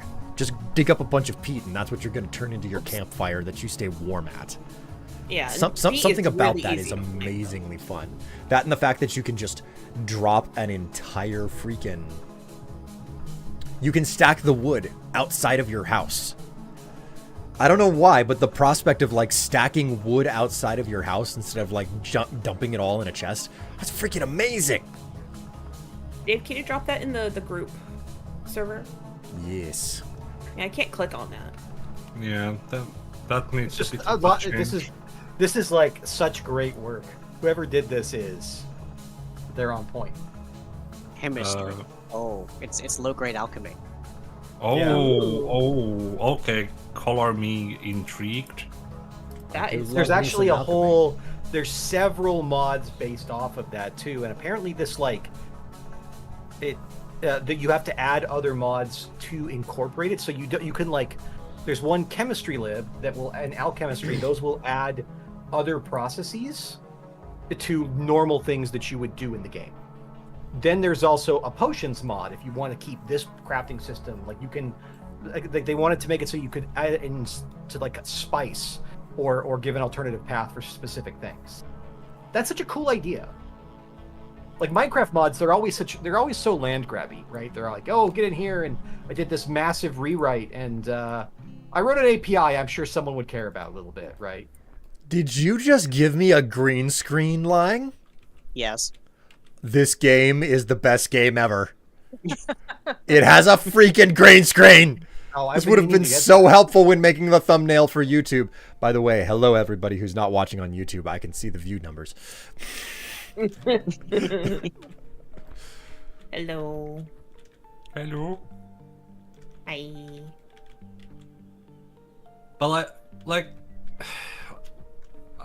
when we played this game off stream one day, and we talked about these video game mechanics, that maybe there should be more games like this. Mm-hmm. I still am stuck on the idea, and you tossed that really good idea about the mushroom picking. hunting. Yep. Yeah, Yeah. do it. Like one of the okay, so this is interesting. People were talking about like part of how what I pitched to you there was the fact that there were people who were talking about Pilgrim, and you know how it is with like early access games, the developers can just go freaking missing, and it's like, oh, I guess this is abandoned. So Pilgrim was getting updated like every single week, and then all of a sudden they weren't getting updated at all for like 2 months. And my understanding is that it's a one-person dev team potentially. Oh man. And that person was like, hey, guys, hello. You haven't seen me for months. I had a family thing come up. So I'm back to it now. And, you know, like, so like for those 2 months, people were like, oh, there's another abandonware, you know. Oh, So, jeez. People. That reminds me how one of the most legendary Minecraft mods ever made, the developer just vanished off the face of the earth at some point, like years ago. You're talking And about then- Alorum? Yeah. Talking about Witchery, because there's now like Oh, 3 okay, you're different not talking about projects to Allure. remake it. Oh. man. They didn't disappear. They just realized, I think correctly, that the Minecraft modding community, especially then, was very toxic. They didn't want to deal with Lex Manos. We're talking That's- Elaram or Eminif? Eminef. Elaram made Red Power, Eminif made Witchery. Yeah, Eminef, we're talking about. Okay. Why have you put up... Nipty, what? Why? Enjoy. I also have a boombox with some royalty-free tunes, if you wish.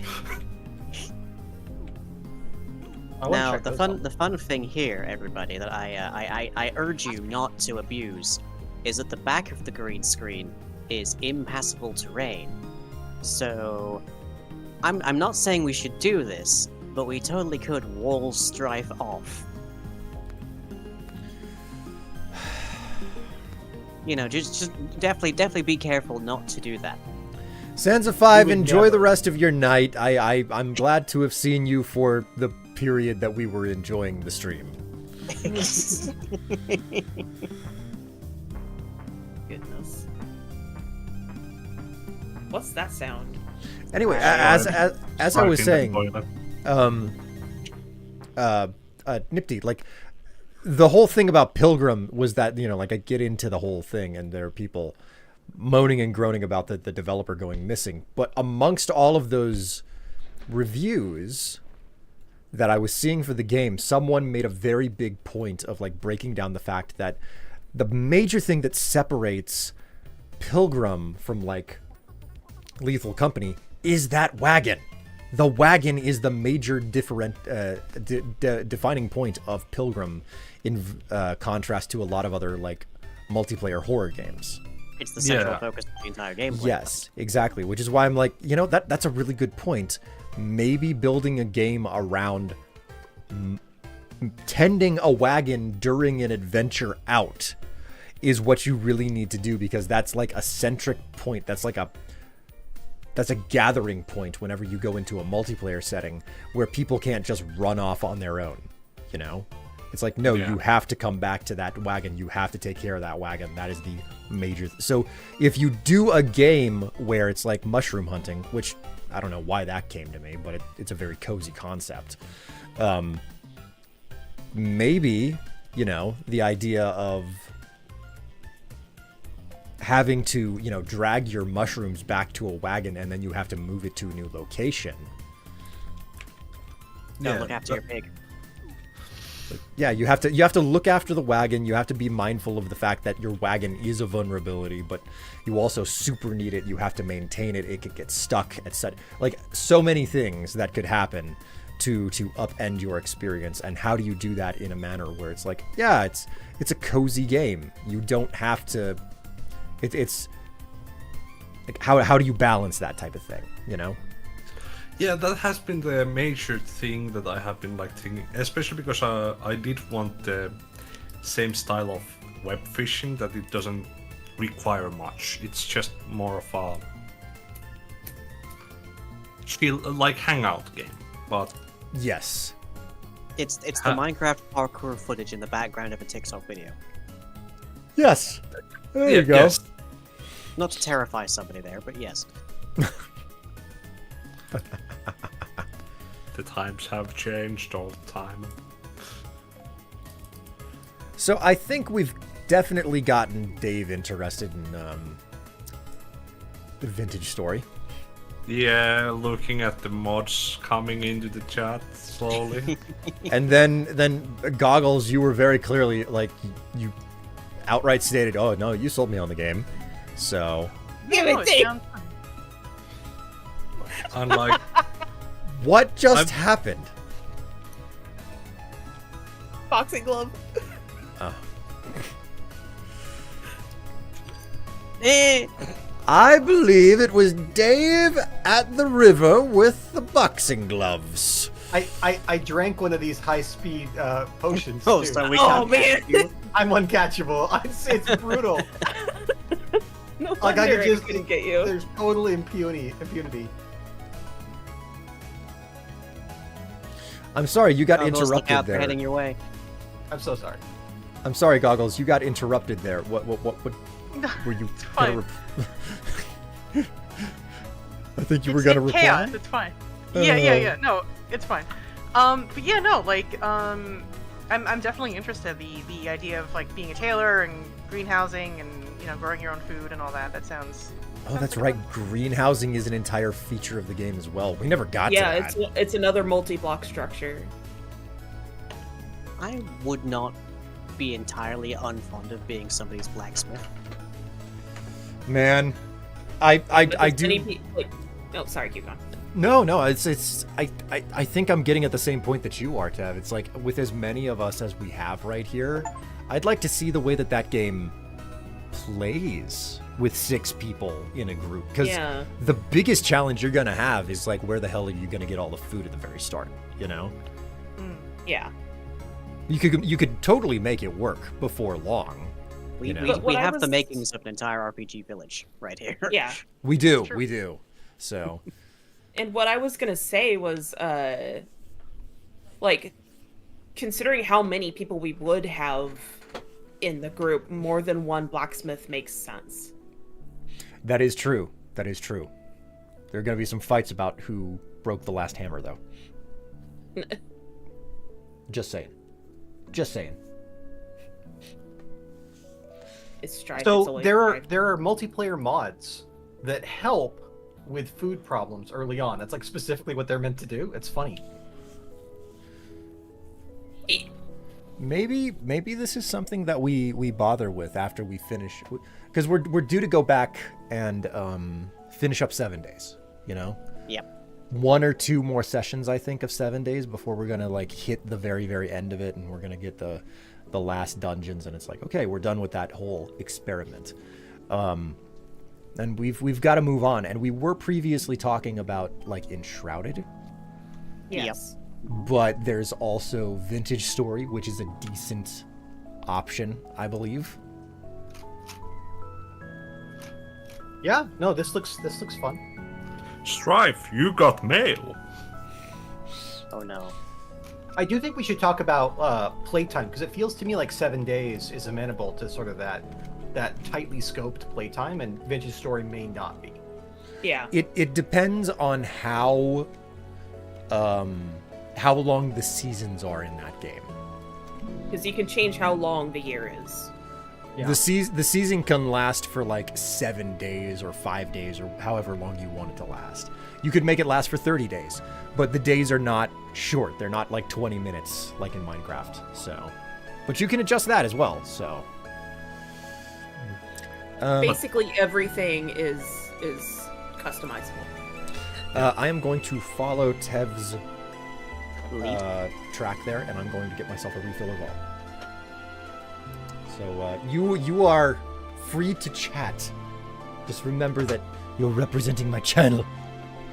I ponder. Okay, if- everyone. What's your uh, favorite thing about the newest COD Zombies?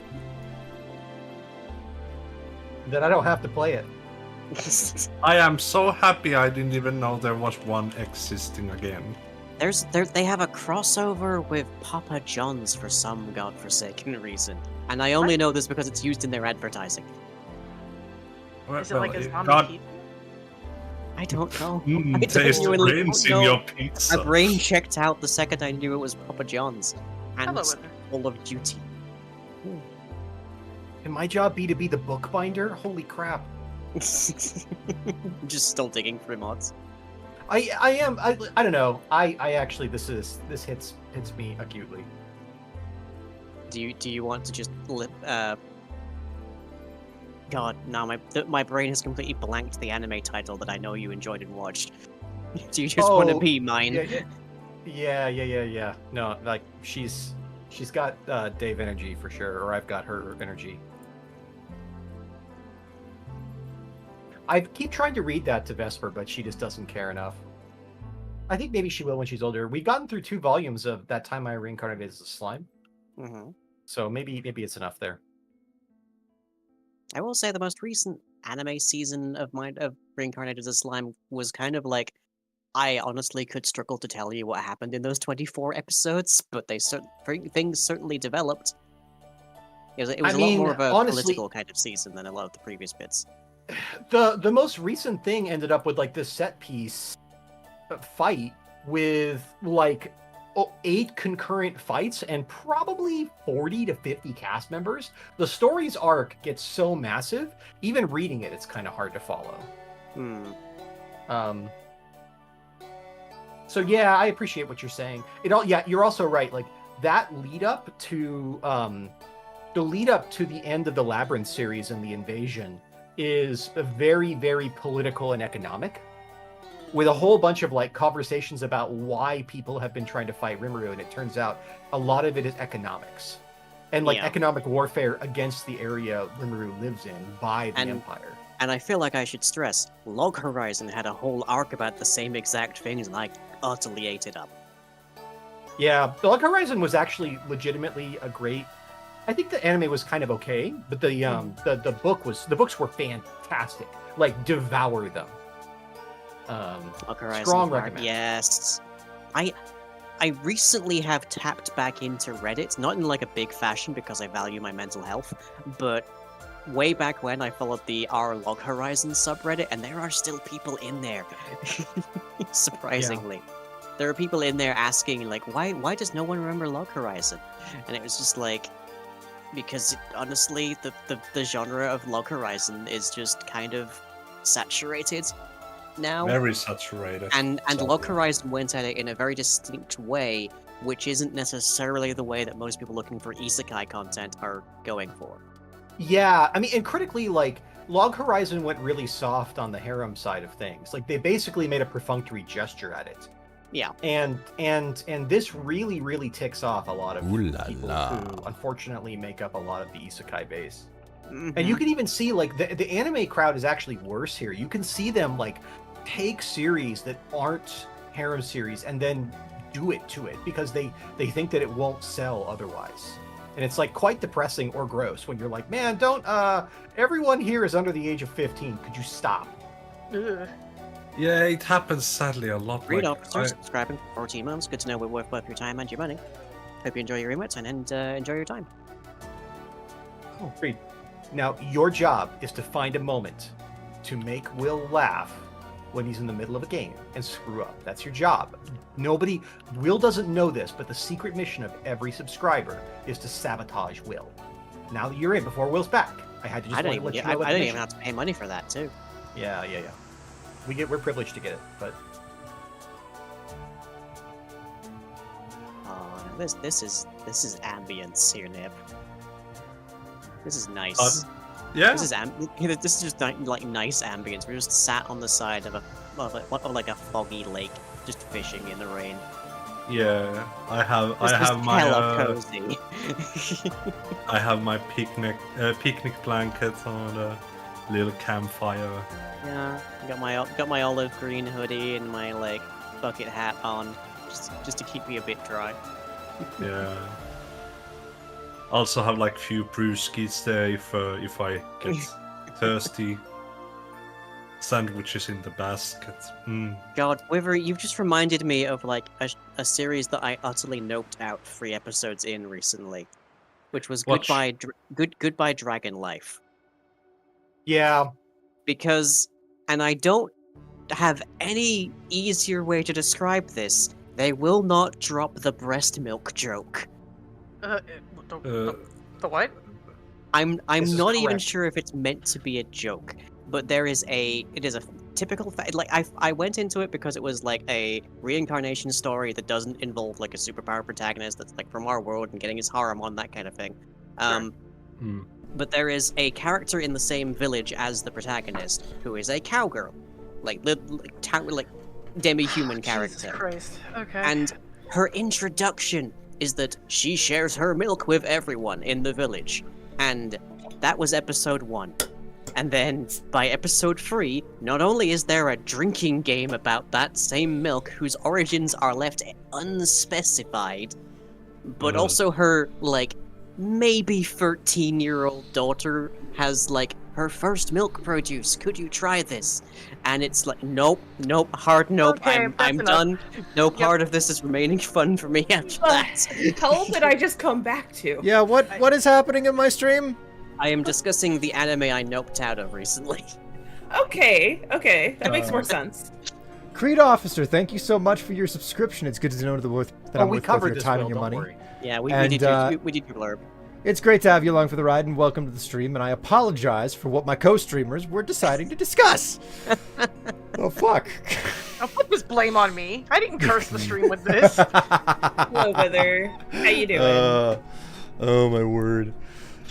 One So- show that I noped out of Okay. not too long What if I ago. change the subject because I know this is I'm not going to the say why. I'm just Okay. going to say it has been a lot on hype lately on everywhere. Everyone goes about Dandadan. Oh, right, yeah. Okay. Yeah, What- I checked the first episode. The animation, nice. Yeah, good animation. Story pacing, shit. Then there was Well, it's- story elements that I hated absolutely. Was it? I'm not, without revealing any details. Was it the alien scene? Yes. Okay. That Oh, boy. made me feel really bad. Yeah. That's That was meant the to be cause an why I uncomfortable scene. That's meant to be an uncomfortable scene, but I totally get that that would be a deal breaker for people. Yeah, it definitely is. But it's a really good intro song. Absolutely love what the Totally. Creepy Nuts had done there. Okay, let's do something wholesome. Go quality assurance in another world. Surprising and fun series. Very good. I loved it. Very good. Okay, follow up. No longer allowed in another world. Weird as hell. Also very good. Yeah, Fuzz like suggested that one to me, and I've recently been watching Positive Negative Angler. And by recently watching, I mean I watched every available episode yesterday. Wow. And it is genuinely good fun times. There is a character who looks like Brazilian Miku for some reason that is yet unexplained. And there's another guy who Hatsune feels like Miku? yes. Hatsune Miku, a Brazilian version. I don't even know what a Brazilian version of Hatsune Miku is supposed to look like. Oh, the internet can tell you. Okay. Yeah. I still remember the memes when Brazil was basically leaving Twitter. Yeah, there was at least a dozen that were like, they're bad. They're I can't believe they're arresting Brazilian Miku. But yeah, like basically the quick gist of Positive Negative Angler is there's a guy who's given 2 years left to live. He is already chronically depressed and suicidal, and then by sheer accident he bumps into the staff of like a convenience store who are all really into fishing as like a hobby, and finds out he actually kind of enjoys fishing as well, and it just sort of goes from there. But it's got kind of a Welcome to the NHK vibe, in which it's kind of like the rehabilitation of a character who's on rock bottom, Oh man. and it is a lot of fun. Okay. Hardly know what to say.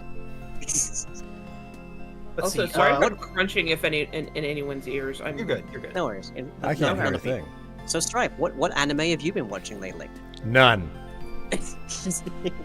Not Can even. I recommend one for you then, Will? Decadence. Capitalist Hell Zone. An actually very surprising series. Wow. Okay. It's Are also we talking like, about capitalism being the saving grace of humanity? Because if it's anything other than that, I don't know that it's for me. There's an anime I- for that. I don't no, it is not. In fact, I can't spoil it for you because the reveal is only 2 episodes in and is quite intense. When you're like, "Oh my god, that's a capitalism." Right? I highly recommend it. It's like a return to like classical, like a more classical sci-fi anime style too. Okay. There's no isekaiing. In fact, I guess I would say if there is an isekai element, it's that it's a reverse isekai. Otherworlders come to Earth, and I also highly recommend it as like just a good time. I've watched 5 episodes now, and I've quite enjoyed every single one. Okay, Decadence, you said the title was? Decadence. I can tell you the last anime that I was watching that I had to when I didn't even necessarily lose interest in the anime. I was just like, I just don't want to watch anime anymore, and I don't know why. Yeah, I have that rather often. Yeah. I fell off a little bit after graduating from university when I was no longer in an anime society at the time. But since I don't have since I don't really have a TV license and I'm not really I'm not really into most of the streaming stuff, anime is a good seasonal kind of change of pace. By the way, Eminence? Wither's recommending Eminence in Shadow, and if you haven't seen that, yes, that series, you do need to take it in the context that it is a joke, and it is a good joke. Yes. The easiest summation of Eminence in Shadow is, what if the one guy who thinks this is a LARP is both the guy in charge and wrong? And all powerful. Yeah. Okay then. That's the first crunch I've heard of you going at your corn nuts there, Tev. Yeah, I'm enjoying the salty corn nuts. Ooh. That sounds It is- good. It is completely unhinged. You're right, Wither. Yeah. I would like to take a step back on earlier conversation about vintage story. I'm listening. So, Bless. if I understood right, we all would be in somewhat of a mind of maybe playing it soon, or After we No. finish our run in 7 days, which should only be about 2 more sessions for us. yeah, sounds good then. So in a few weeks we could probably start playing Vintage Story. Yeah, You need to yeah. pick a good mods for it too, like the wolf fixums. Well, I mean, Dave is listing a ton of them in the group Yep. server. We'll figure out which mods to go for, you know. Yeah. Well, it'll depend on if the server facilitates this the way modern Minecraft mind packs do, or not.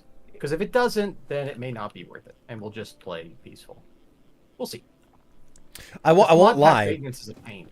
Playing just straight up peaceful might not be a bad idea for us, because some of us have never played the game before. Maybe that's what we should Yeah. be doing in the first place. Yeah, fair point. I'm okay with that. Are we doing dedicated roles? I think it's a situation of whatever you fall into, and then you stick to it. Okay. Because I don't know if are there skill mechanics? I don't realize. Is there a reason to motivate? there is I some. I don't think that there's skills that you level up, it's more of along the lines of, well, whatever class you choose at the start is going to determine what abilities are going to be easier for you to execute. I believe that's the way the game works. Do not quote me on that. But I do not remember a skill system being present in the game, so... Yeah, there is no proper skill system, but there, basically you have the starting stats, and then I think it unlocks some certain recipes for you. Yep. So it's basically easier to craft said things. Like as tailor, you cannot craft most of the stuff without being a tailor. Yes. Yes.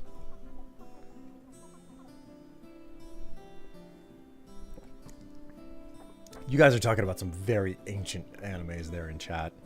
Well, in text there. Escaflowne. Man, what a weird and cult Escaflowne. classic. Yeah. So What- good. What How many anime give you fantasy settings with mechs? It's so good. here's the deal with Escaflowne, okay? I remember that it was picked up by Fox. Okay? Huh. Knights and Magic I watched, it's so good. And I remember that they never finished airing it. And my sister was really hot on Escaflowne. She's just like, "Oh, this is so good. This is so great. I love it so much." And they never finished it.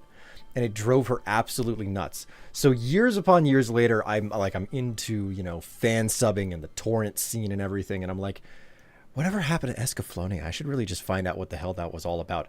And I go and I find Escaflowne and I watch the entire thing, not censored and everything. And I'm like, wow, no wonder they didn't finish this. Back in the early aughts, Yeah. this is talking about some very unique topics in regards to there's a certain amount of discussing gender in there, and I'm just like, Yep. Fox picked this up. I feel like they didn't know what the hell they picked it up until it had to pass the censors or something. So I was actually fortunate. I got to see the Escaflowne movie in theaters. Which when one? I was living 'Cause in there's, New York, it was at least 3. It was. This was like the early. This was like the late '90s, early 2000s. So I want to say it's the first or second one. wasn't the first one basically a retelling of the show? I think so. Okay, because that's what I could have sworn. Because I also The time managed to get my hands travel on that one. There's a bunch of them really, but the main one people remember is the time travel one that includes Tenchi's mother. Oh, Tenchi. I'm sorry, I was thinking about Escaflowne. No. I did watch that one, and I was actually struck by it because there's this scene where they're watching old videos on a projector, and it's Tenchi's mother is on it, and it wasn't until I watched it back a second time that I realized, oh my god, the scenes on the video reel, that's a scene later in the show because there's time travel involved, Yep. Oh man, yeah. I was like, oh my god, and just none of the characters who are watching this film reel realize they're just out of frame and they have no clue. So it was one of those moments where my brain started to melt because there was so much thought put into that. So I don't really know a lot of the newer animes. I used to be really big into it for years, and then just Like a lot of us, yeah.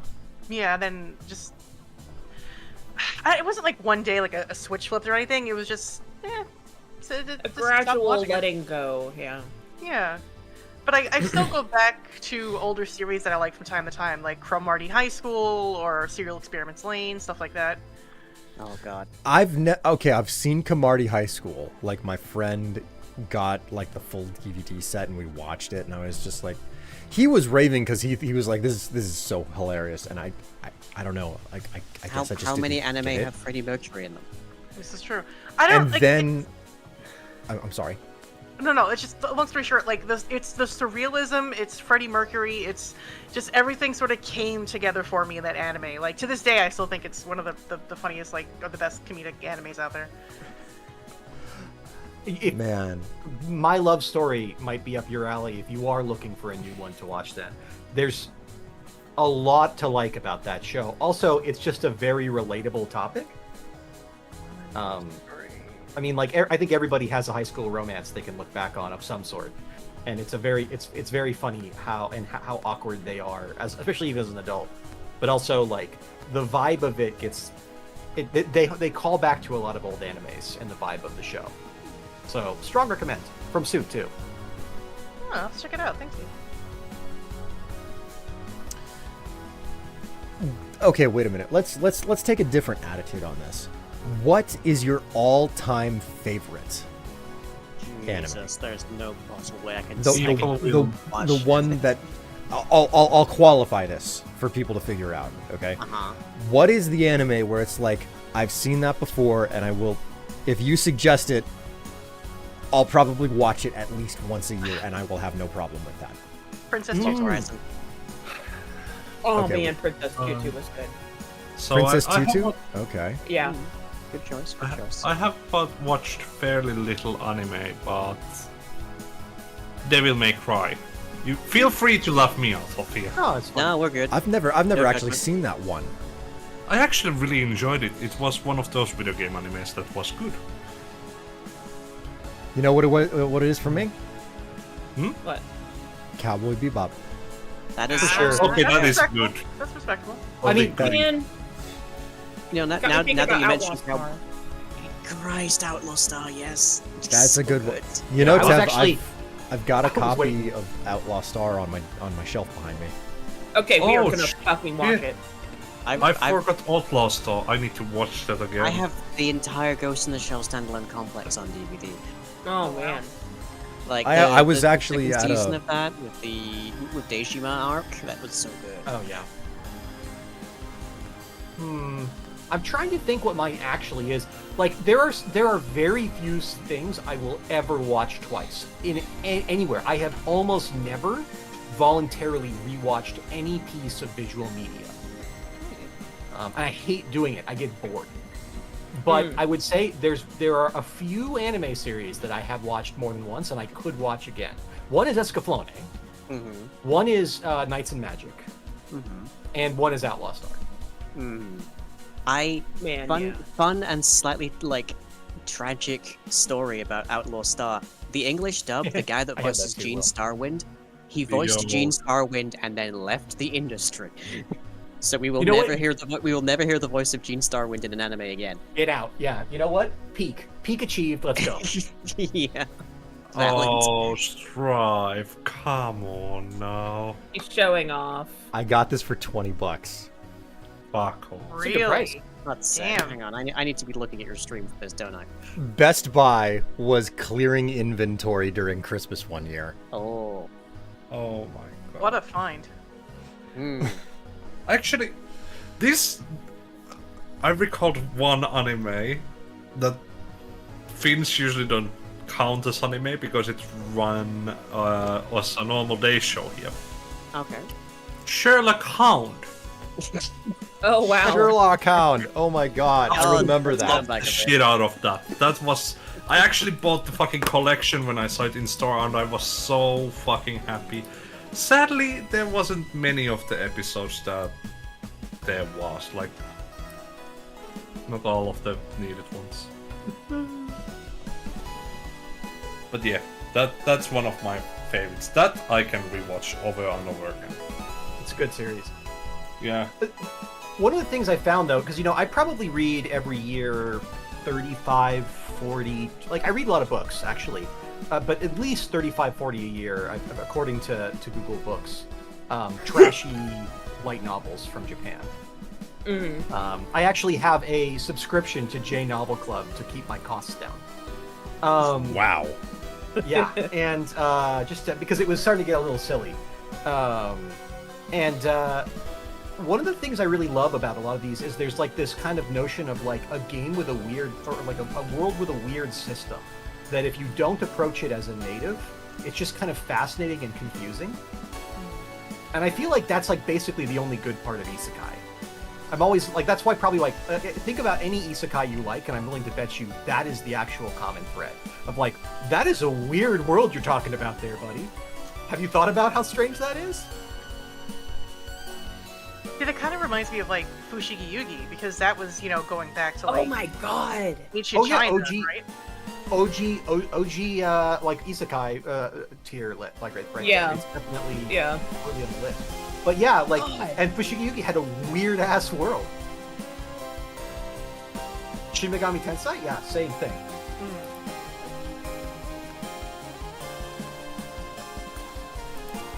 Yeah, like I know the old animes. Like that's those are the ones I used to watch.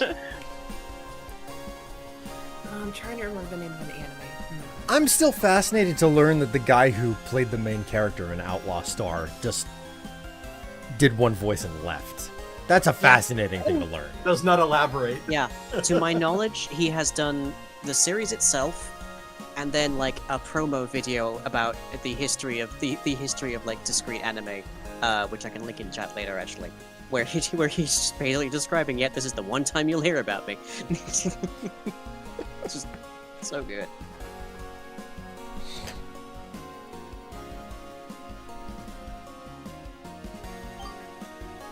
I mean, that's some way to make sure that the character has a unique voice, I Yeah. guess.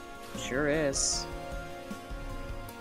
Do you remember what your anime was about? The one that you're trying to remember? No, because I've never actually. I think I've only seen like a tiny little bit of it, but I remember there were two ladies, and one of them had a gun, and I don't remember what else was what it was Are about. you thinking of Gunsmith Cats? No, but that's close. Noir? I don't remember. Noir was really a unique one for me because, like, for one, the characters live in Paris, which is the most unusual thing for an anime ever, in my opinion. And for that period, it was extremely gay. Yeah, it was like it was about two women living together in an apartment, like, and it could with a definitely deep have. emotional connection. I mean, it could definitely have that aspect of it, but also like one of the characters was definitely underage, so I don't know. Yeah, but that's. Very common for animes as well. Mhm. Don't like it. I mean, this might be it. It doesn't quite look like what I remember, though. Well, damn, I'm having a hard time. It's probably just me at this point. Like, another one that's coming to mind is Witch Hunter Robin. I didn't get to watch that one fully. I remember Witch Hunter Robin being something that came up in the wake of the major success of Cowboy Bebop, and basically you wanted to find anything that would be similar to that. Mm-hmm. And I feel like that was kind of following on the coattails with its art style, and it was like, maybe this one is going to be amazing, you know? Yeah. But I never got to watch it because I didn't have cable, so... And then there was the one that I finally got to watch a couple of years ago. I just had the name. Ergo Proxy. Yeah, Ergo Proxy. Oh, I watched did that see one. was great. It was yeah, I loved it. It was pretty good. It was pretty good. in the best way. It was a mess. That will put that show would put your brain through a squeegee. Well, my brain was already put through the ringer because of Utena, but you know. Oh my god, yes. Now, you see, I saw you mention Utena previously, Goggles, and I was like, uh-oh. There's Wait, a why moment uh-oh? for... There's a moment for, like, a shared... Tev. Yeah, what? There's a moment for just a shared, like, Utena! Between you and Tev. That's all. Like when I was the moment where they realized they're drift compatible. yes. When I was young, I was a real big tomboy, and I was against any sort of like typical femininity stuff because I felt like it was being forced on me. So Utena But, like- really spoke to you. Oh yeah, like seeing like a girl in boys' clothing and being strong and Rejecting everything. gender like, roles. Yeah. yeah, like it was just delightful, and this was also like I was pretty young when I saw it, like teenager-ish. So when I saw the relationship between her and Anchi, I was like, what is this? And it started to awaken the or the queer side of me. Yeah. Dave, keep your bush away from me. I'm rubbing my bush on you. You gotta No. lick it. You gotta lick it before you stick it. Oh my.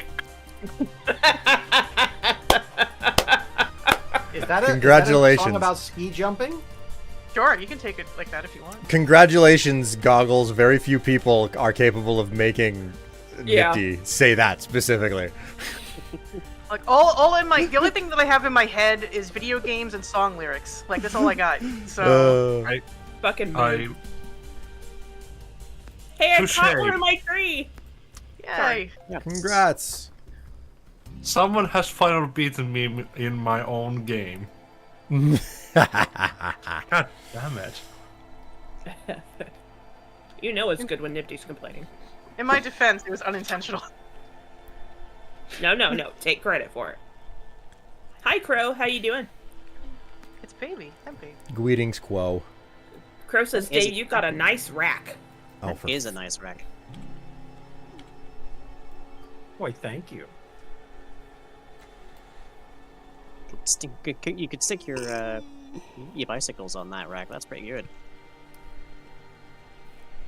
That reminds me. Now that I know that that enormous plug in the room where we keep the cat box is actually retired, I should probably buy a bike rack to hang the bicycle from.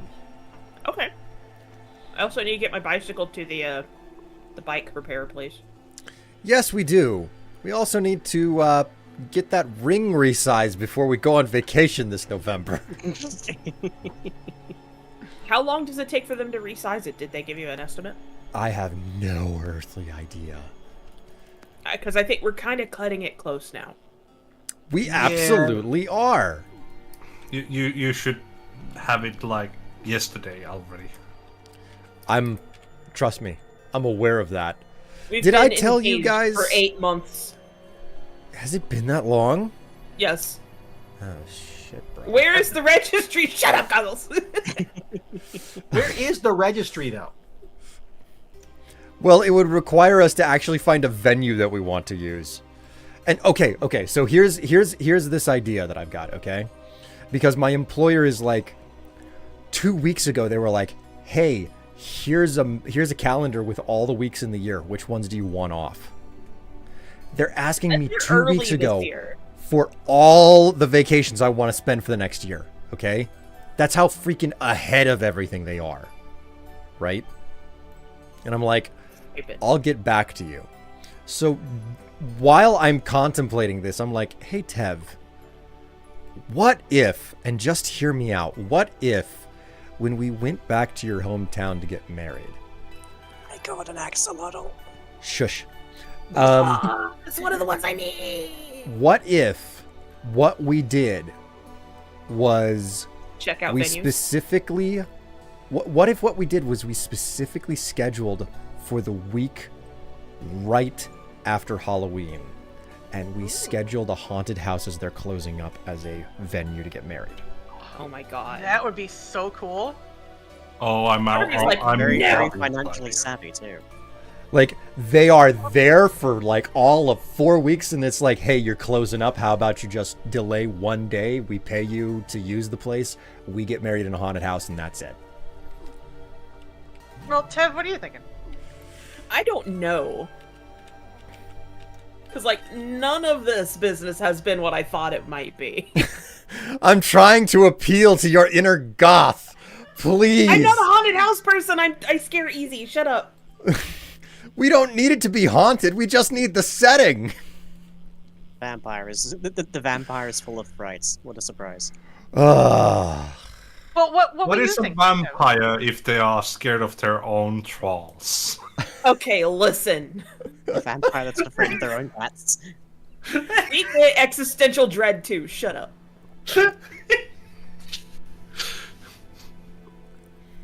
So, you know, it's not... I could be like Steve there, a troll. It's not hard, babe. You know, I'd kick up my vacation that I usually take during Thanksgiving by 2 weeks. You know, 2-3 weeks, and then you know, you get the idea. I thought I'd be like getting married and with tons of trees around me or something, and it's just no. We're going to a haunted house, Tim. I'm like, what? Okay. Well, I've never heard this before. Okay, this is an important detail to learn. About this. Don't you fucking dare do this to me. We've talked about this. Okay, so you're looking for a more au natural setting. Spirit Halloween store. Oh my god, Dave. Just an aisle surrounded by plastic skeletons that make no sense. But they're empty. No, it's an empty aisle. That's just it. There's nothing left because the whole place has been cleaned out. Oh man, there's like that. It's like that Wizards with Guns thing. It's like there's just like one very dangerous animatronic left. They're like, where'd you get the axe? We don't know. You do the ceremony. You walk back down the aisle. You turn around, and the Halloween store has vanished. Truly haunted wedding. Dave, I have missed this Wizards with Guns video. Have you posted it on memes? Yeah. Absolutely love the 4 a.m. one.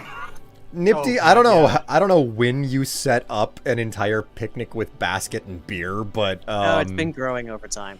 oh, for fuck's sake! I love it. Like this is what I love about this game. It's just like, wow, that's some crazy aesthetics you got going there. I love it.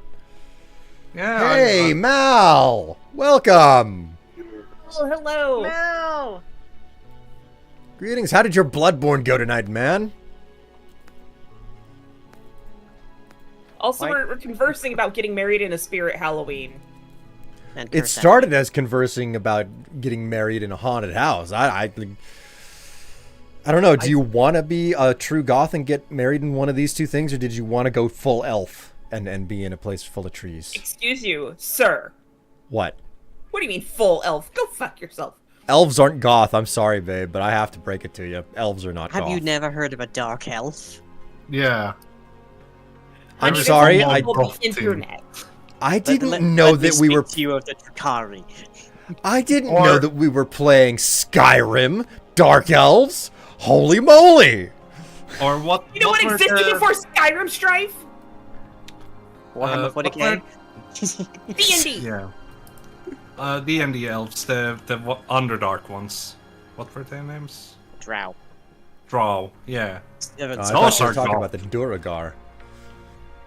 yeah, those are the evil dwarves, who are even more underground than the regular dwarves. Instead of a Also lord, you would Vikings have a for some lady, reason? dark and You beautiful. would have a queen, asshole. A queen. Come on. Get your I'm clothes reading. right. Right? Jesus. Level it at Squid, both of you. Level it at Squid. I'm just Oh, reading sorry, their quote. Crow. Oh, wait a minute. Crow screws up the quote and you say sorry? Baby, Well, yeah, they're not you. I see how this fucking works. Do you? Crow gets to screw up and there's an apology. I just read Crow's screw up and I get freaking raked over the coals. No, I'm gonna nag Crow a little bit. How do you not remember a queen? Like, how do you? Odd.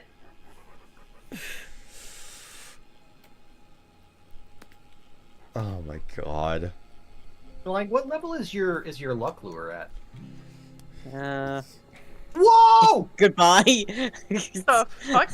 I achieved like orbit there. You went up. You went up out of the top of my screen. Yeah, let me see what my rod stats are at now. Careful where you fling that Juka. thing around. Whoa!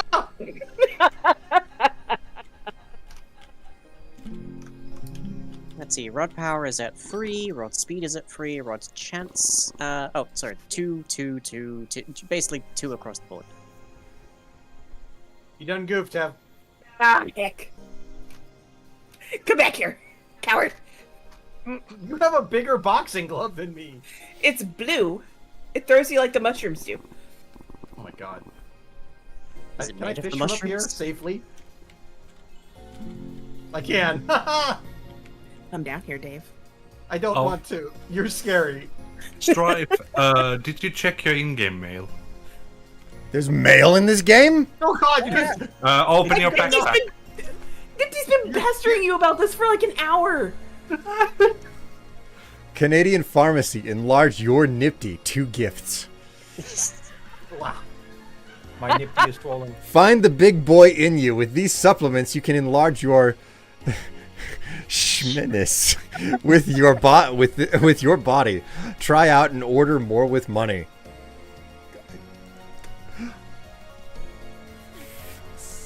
What the Ah, Jesus Christ, that's hard. Tonight's S word is schmeenus. schmittness? Why am I not getting any? Why can't I get any fish anymore? Because I punched you. I have to re-punch you in order to get fish again. No, I don't Seriously, want that. is that how that believe works? it. I don't Come here, believe it. No. Can I? No! glitch my- Oh, I can sort of. Oh, come on. Maybe if I do it more, I could get up there. Why don't you just use the blue mushroom like a normal person? Because then I have to Why aim, does and it I'm be bad at weird? that. Why do you have to be weird like this? It's so strange. Oh my god. All right, I got a game recommendation I'm sitting on. I just Okay. saw it. It's super good. There's a demo for free. It's a Next Fest thing. Highly recommend. Go it. on. And that is He Is Coming. Have you seen this yet? He has risen. It is this game where you there is this hero that you play. It has like an NES quality vibes to it, although obviously nicer, but it has like kind of evocative of 8-bit days. And you just roll around this map, and there's a timeline up ahead, and there's a boss that's coming, and you have to protect the world from it, but you have a certain amount of time before the boss shows up. And a little bit like a roguelike or Vampire Survivors, you can pick up items to make a randomly selected build. There's a bunch of things. There's monsters you have to beat, and there's stats. And it is so good and so quick to play. And every time you do something, you get an achievement which unlocks a new item, which can show up in the loop. And even when it's done, it's not going to be more than $6. It is such a good idea. Cannot recommend enough. Okay then. So, would you be surprised to learn that I have terminal YouTuber attitude about this now? Which is, Not can even a you little bit. make content of it? So, yes, that specifically in regards to the last 2 videos that I put out, and I'm like, damn, nobody's clicked in comparison to other stuff. Now I know I have to do videos that people already recognize.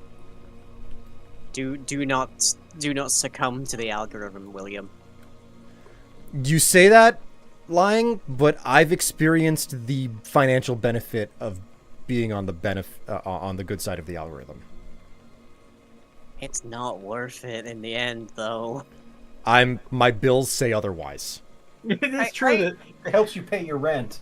I have given up trying to appease the YouTube algorithm. I just post what I want to post. Yep, that's the way to do it. That said, Will, I think you could, but I would do it via shorts.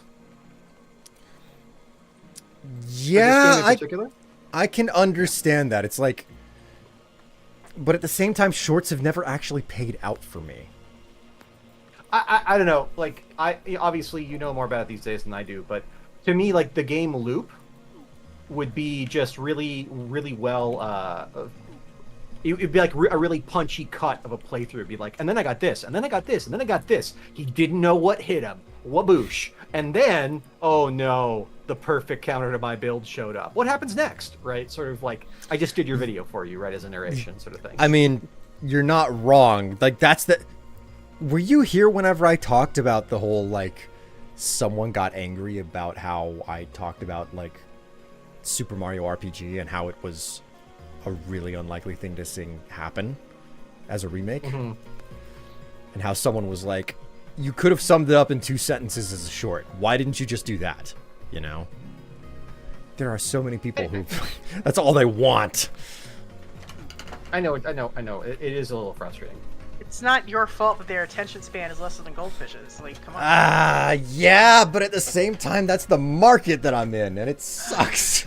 Can I say Yeah. though, like, there is a certain amount of truth to it though. Like, there are some videos where it's just like you know, where they're like game videos, and like, have you ever had one? You're like, well, how did you do that? What I want to know is how you did that.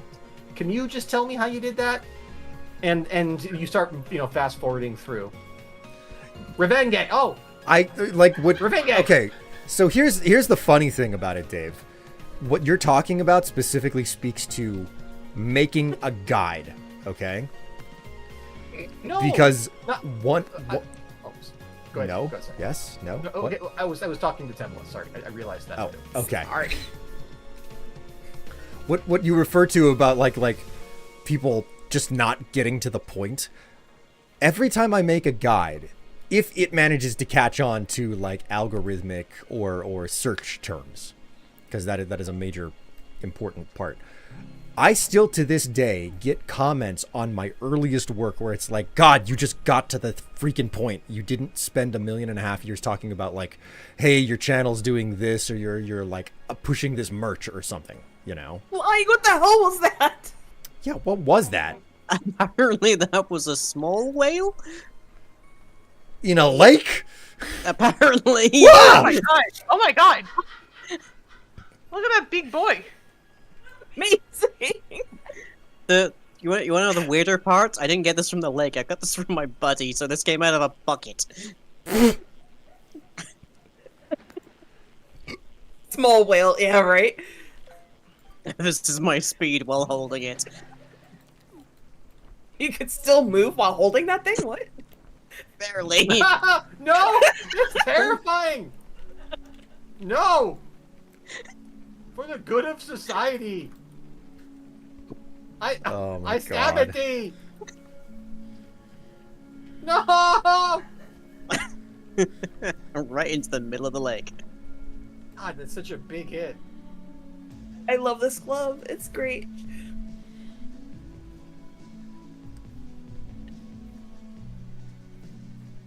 I have a Three Wolves t-shirt. Neat. Yeah, Yeah, I'm wearing it. I got it. Okay, so wait, for you guys know about like the whole process of like finding an item on Amazon and there's just a bajillion and a half reviews on it that may or may not be legitimate. Yes. Yeah. And a lot of them are just a joke because the item itself became a meme. Yes. For me, the discovery that that was a thing was the Three Wolf t-shirt. Oh. Huh.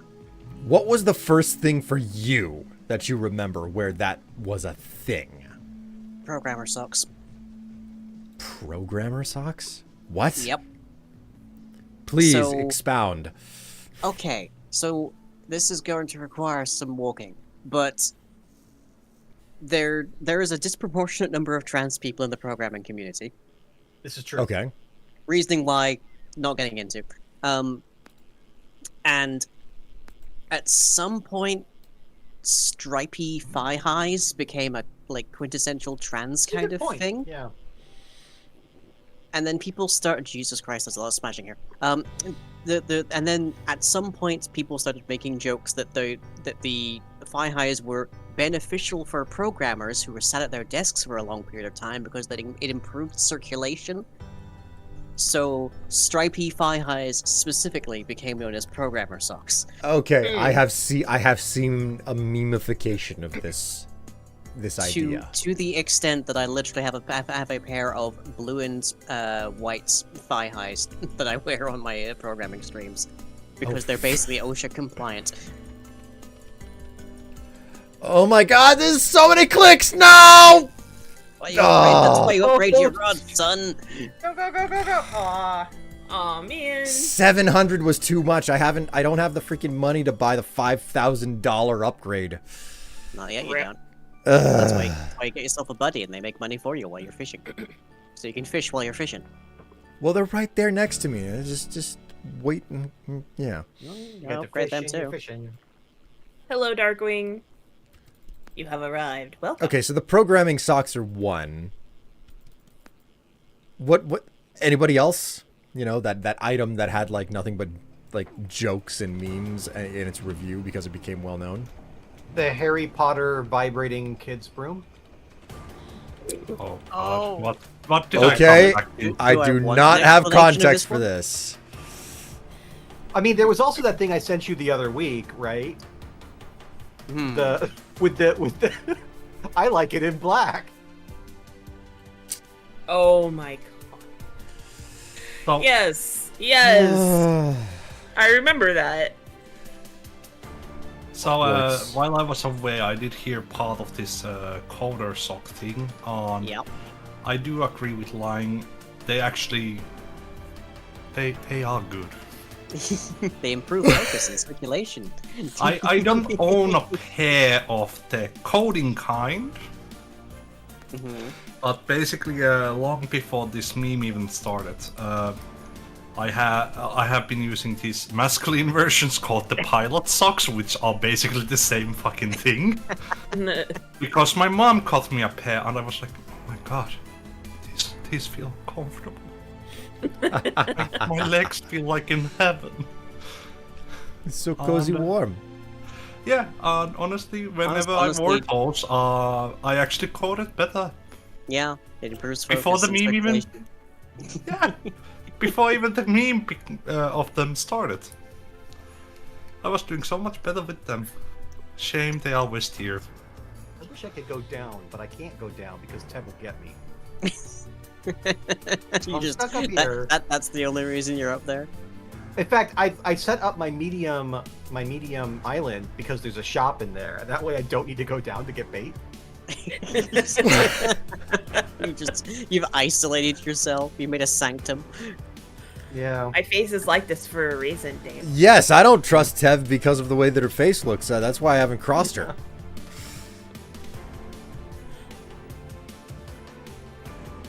Ooh, Killen's largemouth bass. But yeah, I And, would, and a Whoa! burning large whale.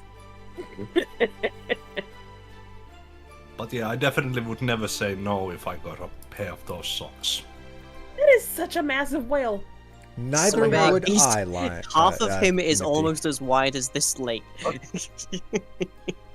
What, Strife? Put 'em in Neither the would aquarium. I, Nipty. Neither would I. They are comfy as hell. I wonder, can I get this thing? You just smacked me with a whale. Can I attack Dave using this large whale? Why does everyone need? Ah! Ah! Ah! Why? I can't get my. I can't cast through it. It bounces. Okay. Oh my god. Why? All I see is whale. My Way to entire cord universe block. is whale. Like a whale solipsist. Ah! Just I've created the first billboard on this island. I've utterly messed myself up by buying this like higher quality fishing rod.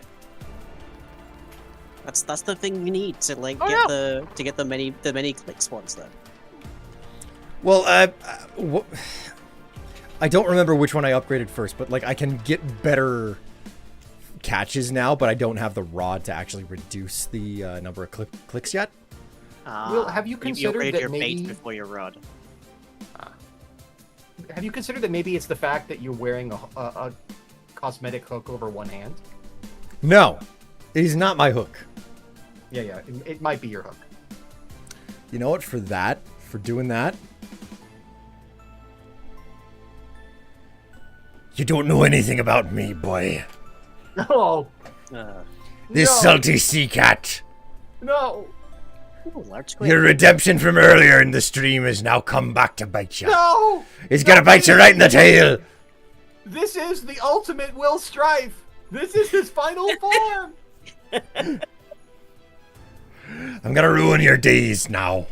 Oh, Gonna tell you about the time that I lost my hand while I was fighting the Kraken.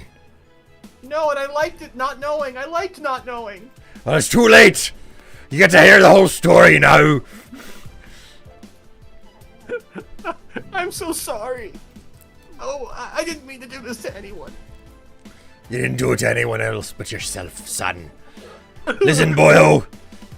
It's time for you to listen. It's time for you to learn the story about how real men lose their hands to the catch of the day. It was just me in a tiny little dinghy. It was a skiff of a tiny little boat. It was me and a bucket of minnows and one rod. Well, technically it was 2 rods, but one of them was being used and the other one wasn't. And before I knew it, I threw the line out, and there was nothing but a kraken on the other end.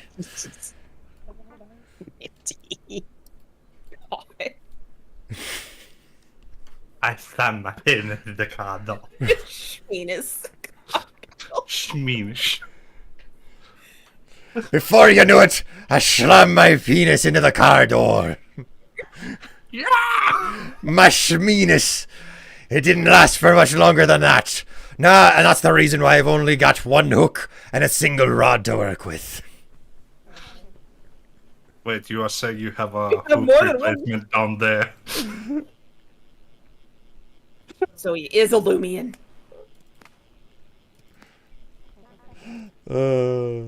God.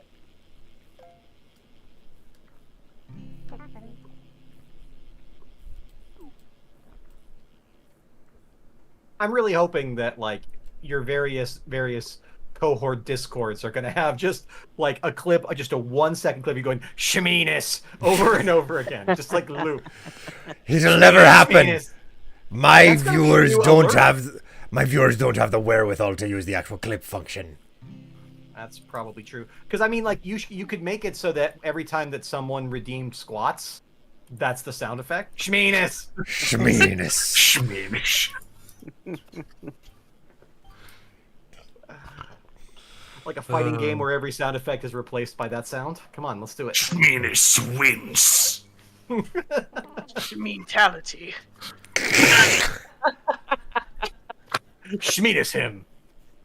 Oh, Unfortunately, the clip function requires like a good 30 seconds. God, yeah, the clip function is weird and it's shy.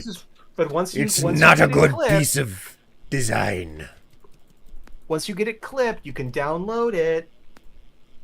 Until remember it for all its funny times and value. The Will Strife poop video. Oh god. I don't remember this one. I'm referring to the YouTube poopers. Oh, the toilet solutions. oh my god. That's a classic one. It caresses you like a divine angel's rim job. Fine, how are you leveling up so fast? Hey, wait. Now I need to ask. Did someone actually redeem Pirate Talk? I mean, I'm not No, leveling up so no, fast to no, dead. no person would do that, Nifty. No person would be that cruel. This is the story, Nipty. Dave went and redeemed an accent and said just be William Strife. And it was Dave's way of trying to make certain that I didn't do a torturous accent in their ear for the next 10 minutes. Oh man, accents have been redeemed for this stream already. Okay, fine, Will. If this is my accent, then please recite to me the story of the Fresh Prince of Bel-Air in this accent, because that would be content. Oh man. That would demand that I actually respect you for a brief moment. I'm so sad now. God damn, dude. Aw. Strive. I can strike below the belt whenever I want to. Just And when the Kraken wanna got know. me, that's exactly what happened. You got Look into at that one pouty little fight, lower you're lip. saying? So you're saying with a Kraken you got into one little fight, and your mom got scared? I never said anything of the sort. I think that that's implied, though. I think it's implied. Not So- even in the slightest. Yeah, I know. Where did the For sure. Kraken grab you from? From the Schmeenish?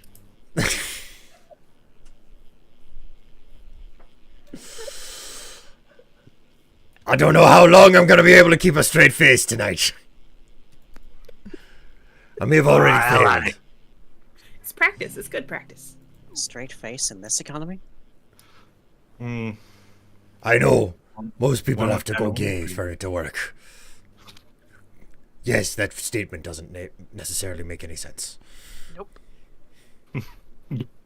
Going gay for a straight.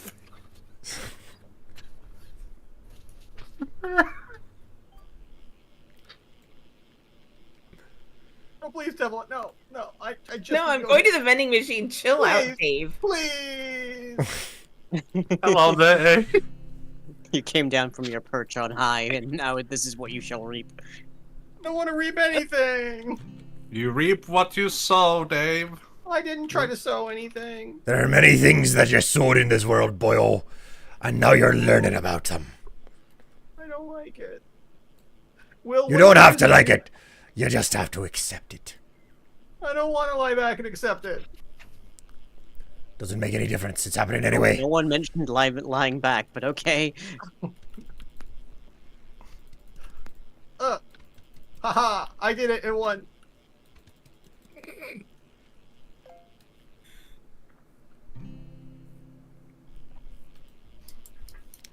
Oh, wow. I didn't know that you could catch radiant versions of a fish.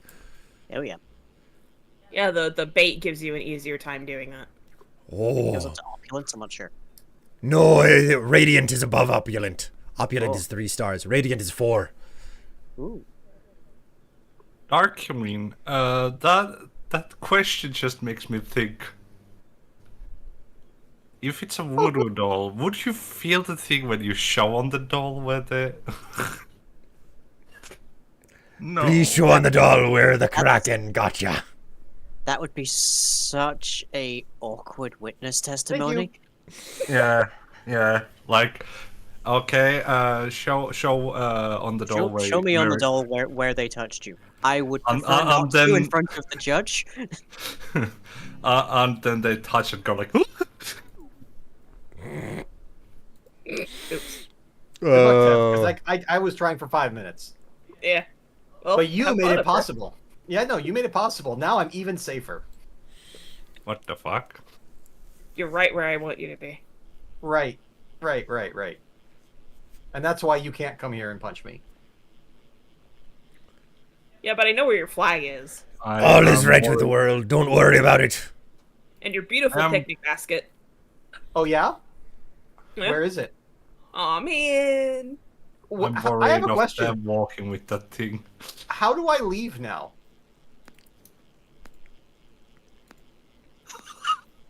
What if you don't? I think I might.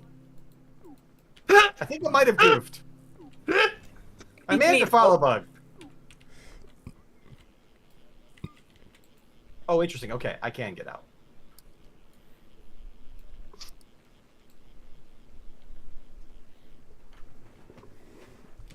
You're lucky I have my rubber ducky. Get that rubber ducky away from my bummer. What do you think you're doing over here? Hey, I'm parallel with the edge of the pond. Shut up. Are we touching You're- tips with Strife? You're catching my Yes, bait absolutely. for the day. That's my catch that you got there. Everybody, quick! Rub your tips against Wells. Like this. The tips of your What? yes. What tips? Sminish or the pole? Wait. The Dealer's bobber choice. schmeenus. Ooh, tiny accent. Ah, okay, Popper Sminish. It's the Troop Snoop. A lot of you are gonna be paying a price for this one. I swear. Since on, the I'm- spooky I'm- season, is it a voodoo doll? Oh my god. I'm whipping it good back here.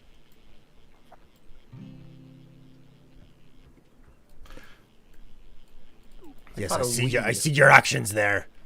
You think you're clever and or entertaining.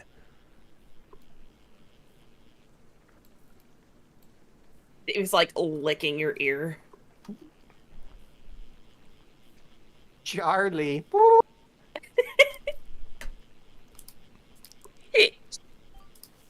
There we go. Now I'm perfectly defended from the elements. All right, in and the that is your 10 minutes of torture there, Dave. Thanks, Will. I big appreciate. All right, and on that wonderful note, I need to go step away for a moment. I will be right back. How dare you? Now we can Follow-up talk. question. How very dare you? Now we can get into the real conversation pieces like the Schmiedish. I got a microscopic crappie. Oh, Oh, you got a crappie? It's microscopic though. It's cute.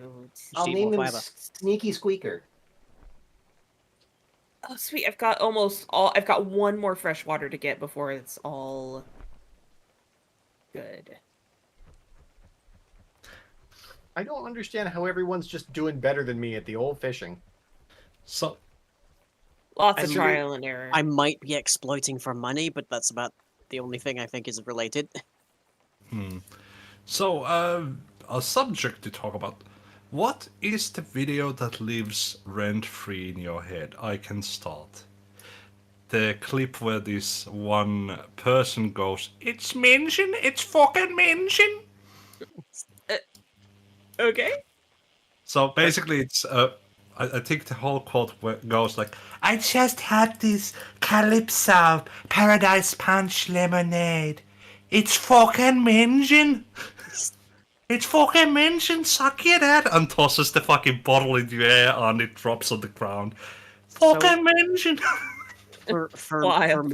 my money, there's two that will be absolutely no surprise, and the first is I like trains, No, which I don't think needs any explanation, but and then the other is Mein Gott Leute, yippee! Yippee! Oh yeah, that's a classic. Oh yeah, Mein Gott, I, Leute. I can't do his entire spiel, but just that a very happy German child. And both of these are autism, so of course they're stuck in my brain. I-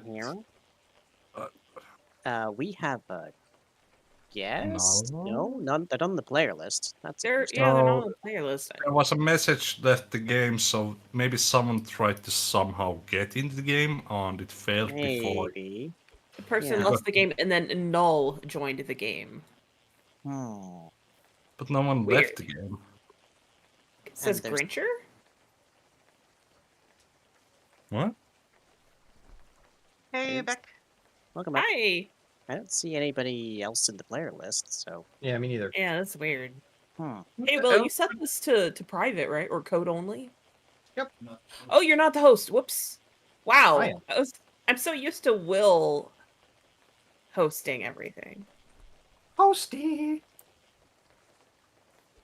But yeah, you left this as code only.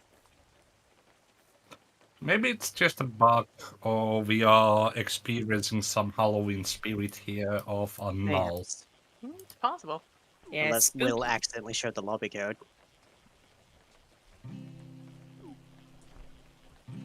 Wait, is it raining for you, Will? It is currently raining. Oh, I don't see it, but I see a storm cloud overhead, and it's not Raining raining for me, over me. too. It's And now, oh look! it's not the Wow, whole the region. rain. If you run over to me, the rain hasn't reached yet. Yeah. So it actually is like proper. There's a cloud and Move. it's moving. That's pretty cool. Oh, my respect for this game has just gone up 2 or 3 notches. Yeah. Mm.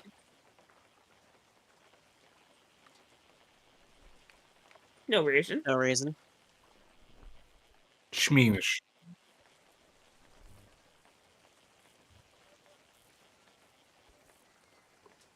Don't worry about it. Literally didn't do anything. Sassy paka. I am just an adorable, very small person living in a well. Don't come at me.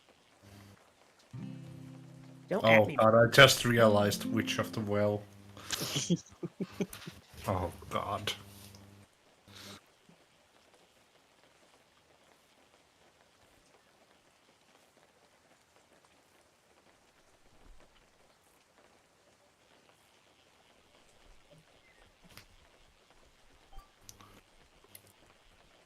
Did you? Oh.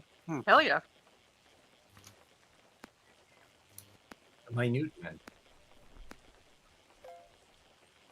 Whoops. Such tiny men.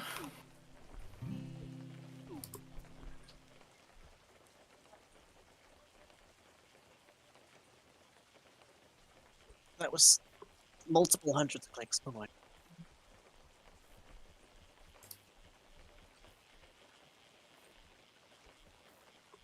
Hmm.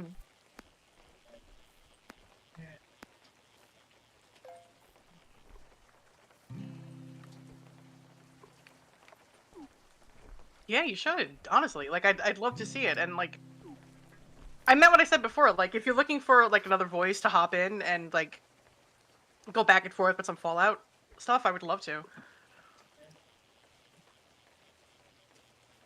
Hmm.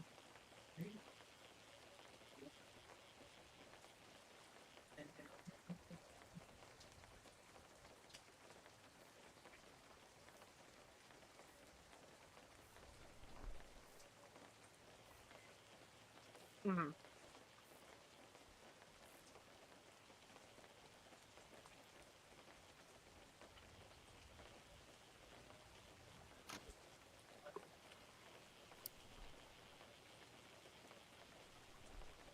Hmm. Wow.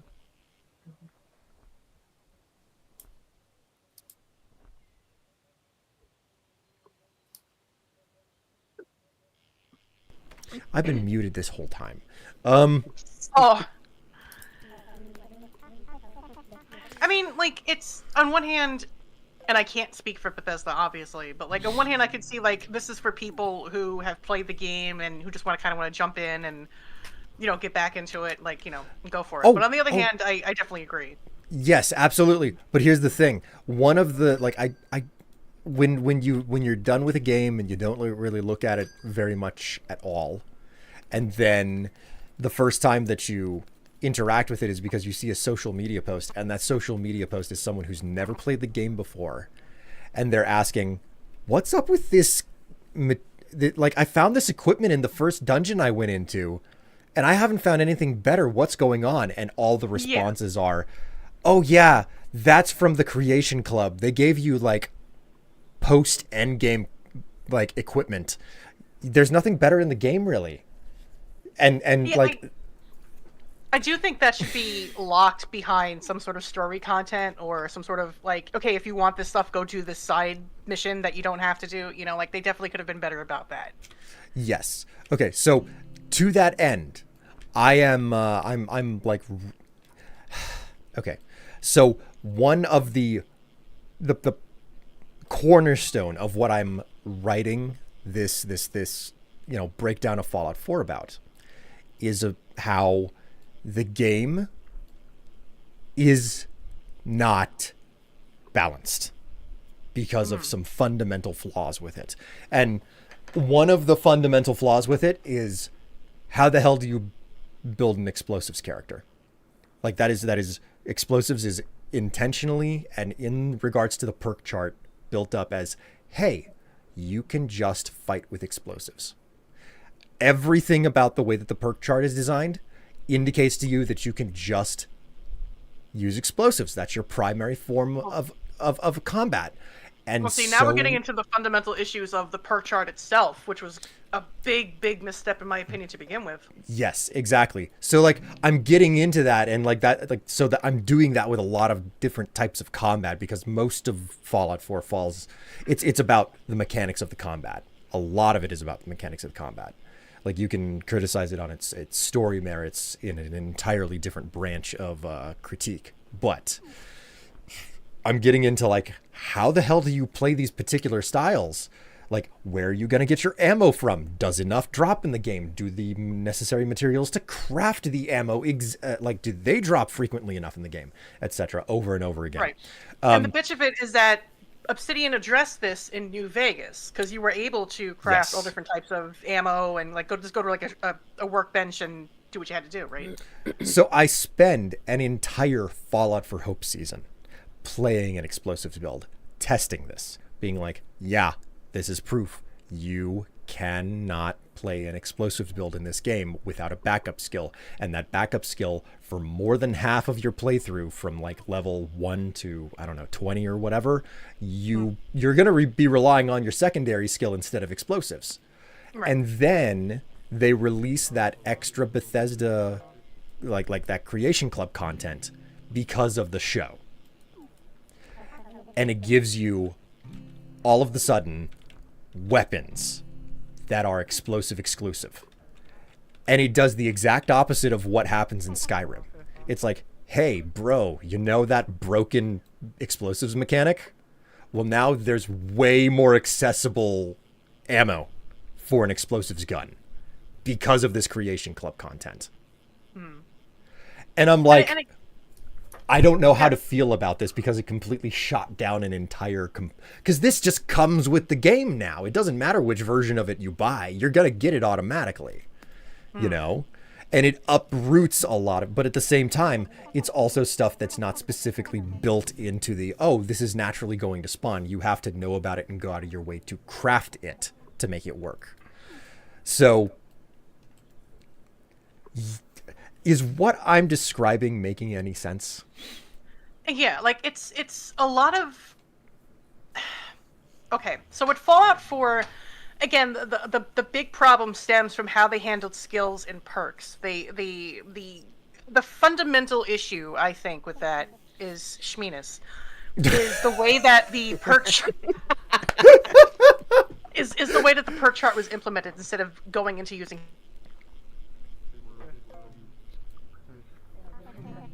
Hello? Hello? Hello. Goggles? Goggles? Oh, Oh. I think they raged so hard they broke their microphone.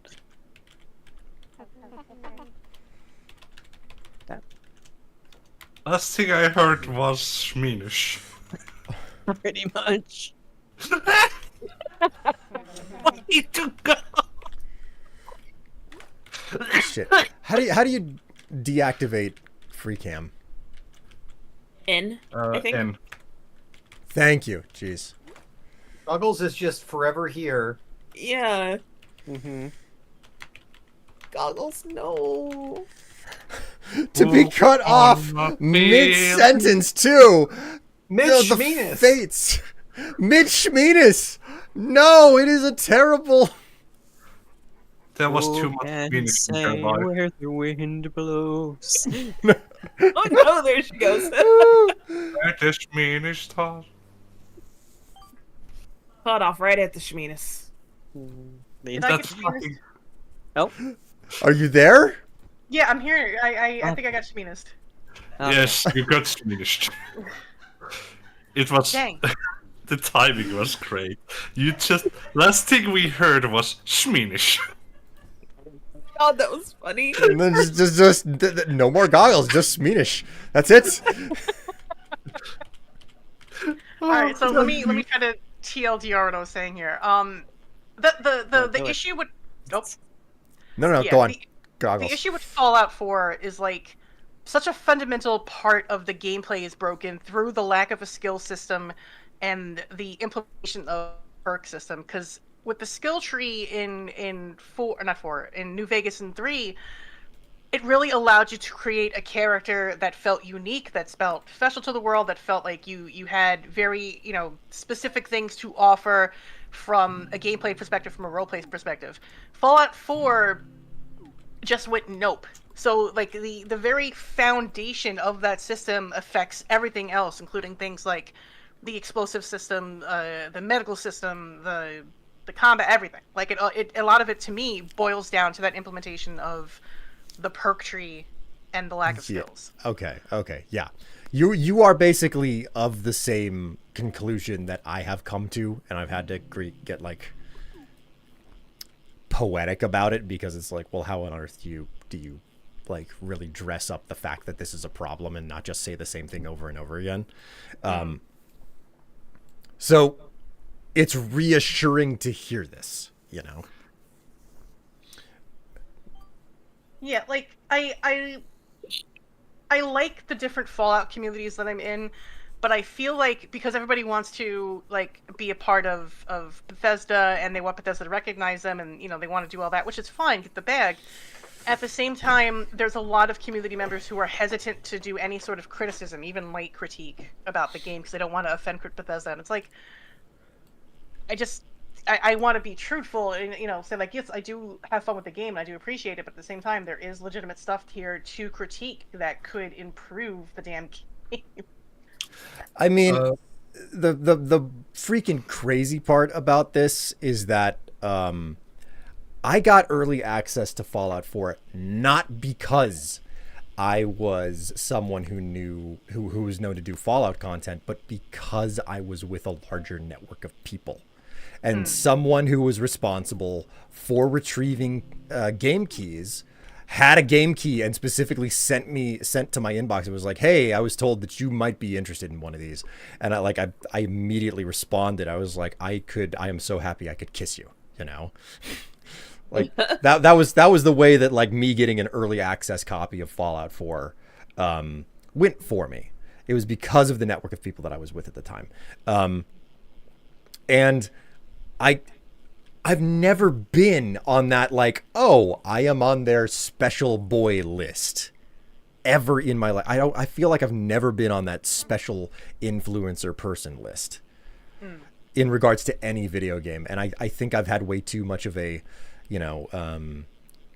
Commander Sterling like attitude of it, where it's just like, no, you're going to get judged on your freaking merits. Full stop. I don't care. So actually, it's funny you say that real quick. I used to be on Ubisoft's list of people because I got Valhalla and the Monsters and Gods games. I got codes for them, but I reviewed them as Brooklyn Mom, and the very beginning thing I said at the video was like, hey, look, before you go spending money on this video, reminder that right now Ubisoft is in a lot of troubles right now with sexual harassment claims and mistreatment of employees, and then next thing I know, suddenly I am not getting you're all the keys blacklisted. anymore. Yeah, you're blacklisted. It's like, no, you don't talk about this like that. You lose access. So yeah. Dave, that's fantastic. What? Huh? What happened? Oh, Dave, that's Dave nice is salt proud. fish. Look at this. Aw, that's nice fish. Oh, is that what we're proud about right now? A swordfish? Oh, it's beautiful. I love it. Thank you for showing me. They're proud of it. We should be proud of them for it. So one like you said, Goggles, about the whole skill system in 4. Yeah, that kind of annoyed me, and also the whole gun system felt really dumbed down. Yeah. Like one of the major things. No, go on. One of the things that actually got me going with Fallout games was the fact that I need to repair the guns, find replacements constantly. It made me feel more that I need to be on top of my game. Meanwhile, on 4 it was la la la la la la la boom, la la la la la la la boom. Yeah, nothing broke down. You didn't have to maintain your equipment at all. Yeah, that kind of killed it for me. I Frankly, like this was an important detail because there was maintenance of equipment in Fallout 4 for your power armor specifically, Yeah. But you could not maintain your power armor without finding a place to repair your power armor. As where in Fallout 3 or in New Vegas, you could strip your guns down and repair them in the field without using a repair bench, So it's the difference between you need a bench versus you don't need a bench to actually do the repair. And for that reason, it made it made power armor feel really tedious to engage with, And that's there's another reason why skills were so important, like in New Vegas particularly, because if you had a high enough repair skill, you could jury rig weapons and stuff together to and armor, etc., to fix it. So it's like you didn't need those specific items; you could just use whatever you had. So again, it takes away that level of customization of uniqueness that Fallout 4 was like really lacking, and that's not even counting the story and the narrative. Like this is a quintessential paradigm on which I criticize Bethesda for. It's like, listen, when the skill system was present in the game, it was, hey, these are the rules of the game, and this is how you improve your skill by following those rules. And the perks specifically were like, hey, here's how you bend or break those rules. Those were the two sides of it. It was like, hey, like, here are the rules. Here's how you get better. And this other track here, you don't get it as often, but you can bend or break the rules. And jury rigging is probably the best example of that system, where it's like, no, you are straight up like you're breaking those rules. You are repairing a sniper rifle with a basic hunting rifle. That doesn't make any sense, but you've got the perk for it, so you can do it now. But because you're so knowledgeable in repair, like not just from a skill perspective, but from a role-playing perspective, it makes sense. Like, oh, you know, I'm so good at this skill that I can kind of figure out how to make this work. You know what I mean? Like, yeah, I get what there's you none mean. of that before. It's the gun nuts who would be like, well, you're repairing a 50 cal with a 32 cal rifle. That doesn't make any sense, type thing. It's like, shut up, it's a game. So, Just but show that's- some but nail that's- file for it. so you know, that like that's the whole point of like, no, that's the whole point of perks. It is either bending or outright breaking the rules. My God, So, got a that's whale. huge. I think that's How are bigger you- than the one Lime got. How are you Yeah. catching freshwater whales? I'm Hold not. on. This water is a saltwater bucket. Yeah, Oh. the buckets, the buddies, can in fact pick up ocean fish. One other thing that really annoyed me was the dialogue system because they had dumbed it down. Hello, friend. Yeah, the dialogue system was absolutely simplified without question. Yeah, and then half of the dialogue was like nonsensical. Like there was one case where one character asked if I could help them, and there was option no. My character says instead of simple no, fuck you and go fuck yourself. Oh, yeah. those kinds of options in And, RPGs are just a plague. BioWare is guilty of that too, to be clear. Like, Yeah. but I hate ambiguous options like that. There's an extension a mod that I have for Fallout 4 called the Extended Dialogue Interface, where it tells you exactly, like, okay, this is what your character is going to say. Because I've had too many instances where I just want to say, like, I'll come back, and it's like, I don't want to do this thing for you. Fuck you, like you were saying. It's like, whoa, I just wanted to say no. Yeah, just attaching way too much to it. Yeah. Yeah. Like, and then of course, because of the answer, I got negative karma when Right. simple no in logic would be, sorry, I can't do it right now because I didn't actually have the skill to help this NPC. Right. Yeah. Can we talk a little bit about the story, though? Because I I don't think anybody here is concerned about the story at this point, you know? It's had time. Anyone who's going to play it has probably already played it. it bothers me, and maybe it's because I'm not a parent, but the way that the pacing is done with the characterization, like, you get out of the vault, and, oh my god, my spouse was killed in front of me, my kid's kidnapped, oh my god. But Okay, so instead of- wait, Goggles. So for context for people who are with us, like full spoilers notified, it's like, let's actually set this up because I know at the very least, like Tev doesn't know anything about the story of Fallout 4. Okay, I well, don't Tev- care about Fallout, so whatever. Okay, No, okay. but like having your reaction to this is still valuable, okay? Having the TLDR set out in front of you, and it's just like, you're either going to be like, okay, I can understand that, or what the hell what do you mean? And understanding that the person who wrote this is the same guy who is like, he says, well, what's the point of writing something good? People are just going to tear out the pages and turn them Yeah. into paper airplanes, you know? Which is such a stupid fucking excuse. I'm sorry. Like, Yeah.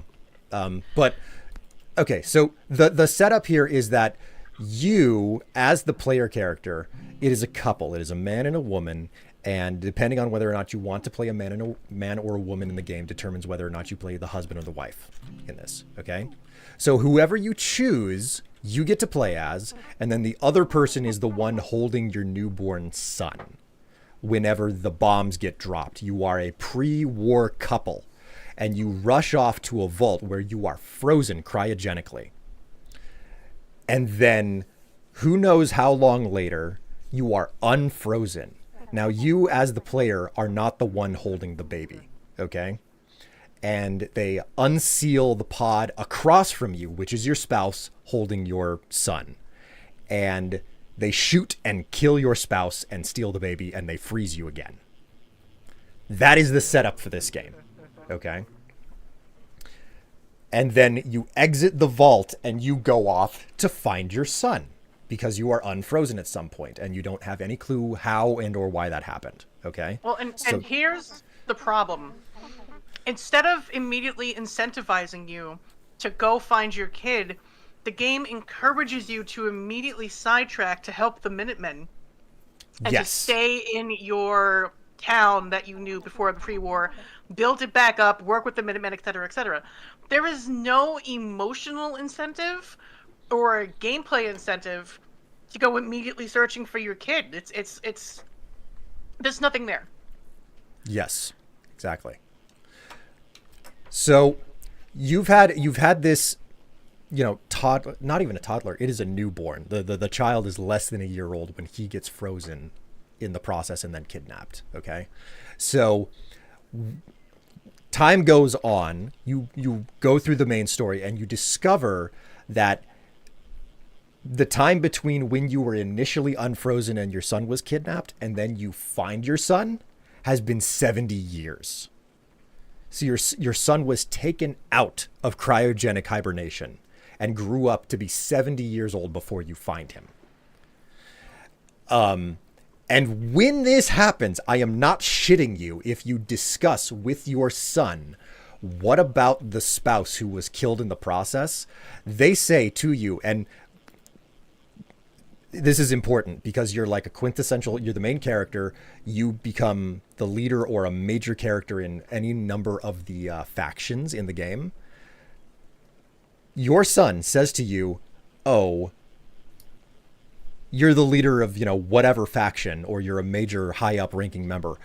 The death of his mother or dad, your spouse, was just collateral damage. Collateral damage. Like it's like, okay, you like this major important character who is your son has just told you, a very important character with a lot of power, oh, the person you fell in love with was collateral damage. That is the weakest freaking writing I've ever heard. It's like, do you not have the capability to read the room?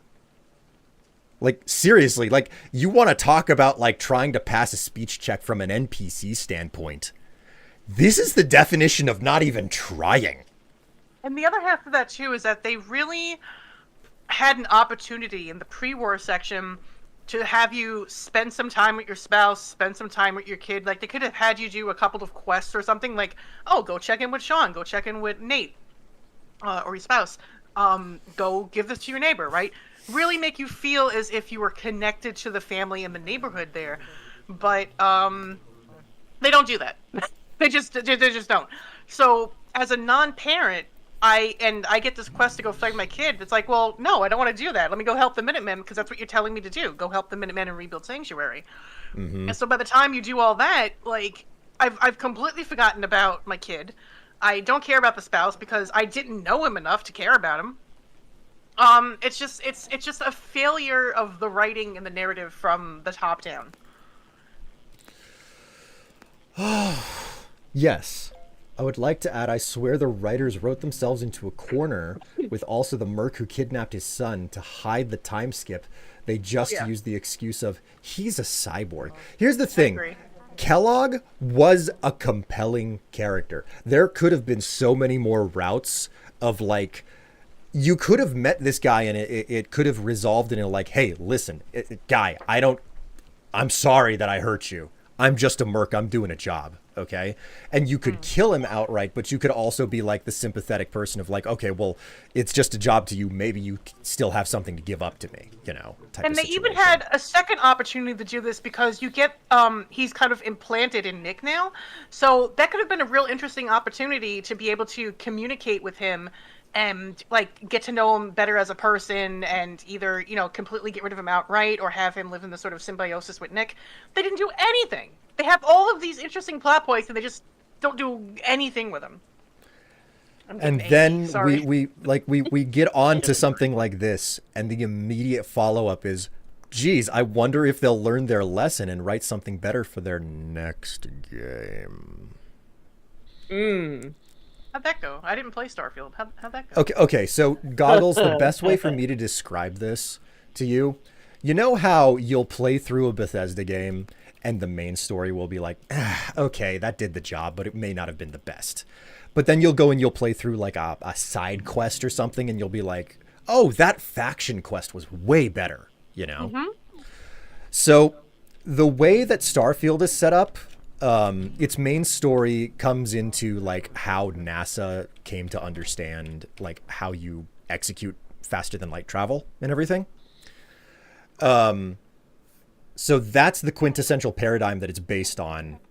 And as a result of discovering faster than light travel, humanity kind of fractures into different factions to a certain degree. And two of those major factions, one of them is called the United Colonies and another one is called the Freestar Collective. Okay. So the United Colonies and the Freestar Collective, they have their separate views about how, to colonize and live society, etc. And as a result, they have their own quest lines, and these are your faction quests, if you will. The United Colonies, which is the faction where it's the main hub city that you're going to be treating as like home for most of the game. It's the biggest, most developed area of the game world that they ever made. What happens is that in order to resolve a big war between these factions once upon a time, they were like, okay, we're going to stop doing this. We're not going to build these mechs. There are all of these things that are off limits. We won't do these things anymore in order to stop the war. And as a component of that, they're like, this is a bunch of wartime knowledge that was executed, that was researched. We're not going to pursue this research anymore. What we're going to do is we're going to collect up all of this forbidden research and we're going to put it into this self-contained digital archive that has no outside data connection. If you want to read this data, you have to walk into it. You have to sit down at a desk and you have to read it, and that's where you do your research. And you have to go through we call that air gapping. Yes, exactly. So you can't network into it. You have to walk in. You have to physically be there and read it. And in order to read that, you have to get the approval of 3 separate factions to gain access to this archive. So an enormous component of this quest line is getting approval from 3 highly adversarial factions to be able to access the archive. So as a component of the United Colonies quest line, you're doing this. It's like there is very critical information. We need to get it. It's inside that archive. We have to gain the respect of all 3 of these factions. So you spend an inordinate amount of time gaining access to this place. Once you do, you walk into this archive. There's this room, like a classic library, where it's like, yeah, these are the tables where you spread out all your books type situation. And you walk past those tables into a mainframe room. You access a mainframe. You get the... Huh? You've got a crocodile. Oh, congrats. Oh, oops. So you spend shot. all this time, you get into this archive room, you walk past these tables into the mainframe, you access a mainframe, you take the data out, you leave the archive, you go to your ship, you go faster than light to the other side of the system, you go to a completely different system of one of the competing factions, and talk to somebody else about the data that you just extracted from the archive. Oh, this sounds really fun and engaged. This is the moment when I realized the game couldn't respect its own storytelling, and I stopped playing. Like, I know that this is hard to, like, really impress upon you in the moment, but you spend 3 to 5 hours gaining access to an archive that you are told over and over, the data cannot leave this archive. And then the first thing you do once you gain access is you grab the data and you fly to another system with it. That is the side quest level of respect for its own storytelling that Starfield has. Can games stop wasting my motherfucking time? Can we stop? There's so... Who's barking over there? A lot of us.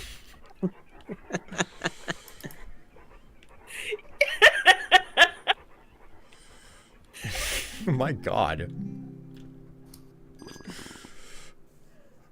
If you press G a whole bunch, it'll just play it over and over. Oh my god. Jeez. I've just walked over and started meowing, and I was like, okay, we're doing it. Yeah, we meowing. Keep walking.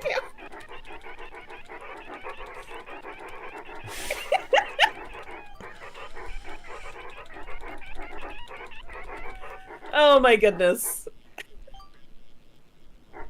Nice line. So, Goggles, long story short, be glad that you didn't touch Starfield. Oh yeah, listen. Here- I go ahead. Okay, so here's a fun one. You know how if you play Fallout or Skyrim or something, all the NPCs have a schedule. It's like they'll go to bed at a certain hour and then they'll get up and actually do something. Yeah. Like Minecraft villages. Believe it or not, someone had to mod that into Starfield. Oh, for fuck's sake. So Come on. yeah. Come on. Wait, seriously? No, Real. I'm not joking. You know how people will like, some websites will be like, this is the smallest detail and we're gonna make an article out of it. Yeah. That was an article that I recently saw. I was like, oh yeah, they didn't have a schedule. I could go to Mars and someone would be manning the store no matter what hour. And it could be the smallest nothing store where one person owned it. Ugh. They never left the front desk. Did it feel anyways like no one is alive in that, like the NPCs seemed rather static? It depends on your attitude about it. Like, the most engaging NPCs were ones with, like, there was no real significant good payoff for their quest, you know? Like, there was like, Mars has a city called Sidonia. It's the first colonized location before FTL travel became available, and it's still a major mining outpost in the Sol system. And there's a guy there who's like, dude, we have such worn out mining equipment, and I need you to basically do a ridiculous series of, massaging some corporate dickwad, and just to get access to his terminal to approve new mining equipment for us. That's all I need you to do. And it's a more sophisticated process than you would expect it to be, but that was one of the most enjoyable and engaging quests that I've ever had. And you don't have a reason to talk to this guy outside of this quest, And he was one of the most engaging and, like, characteristic NPCs I've met in the game. Oh boy.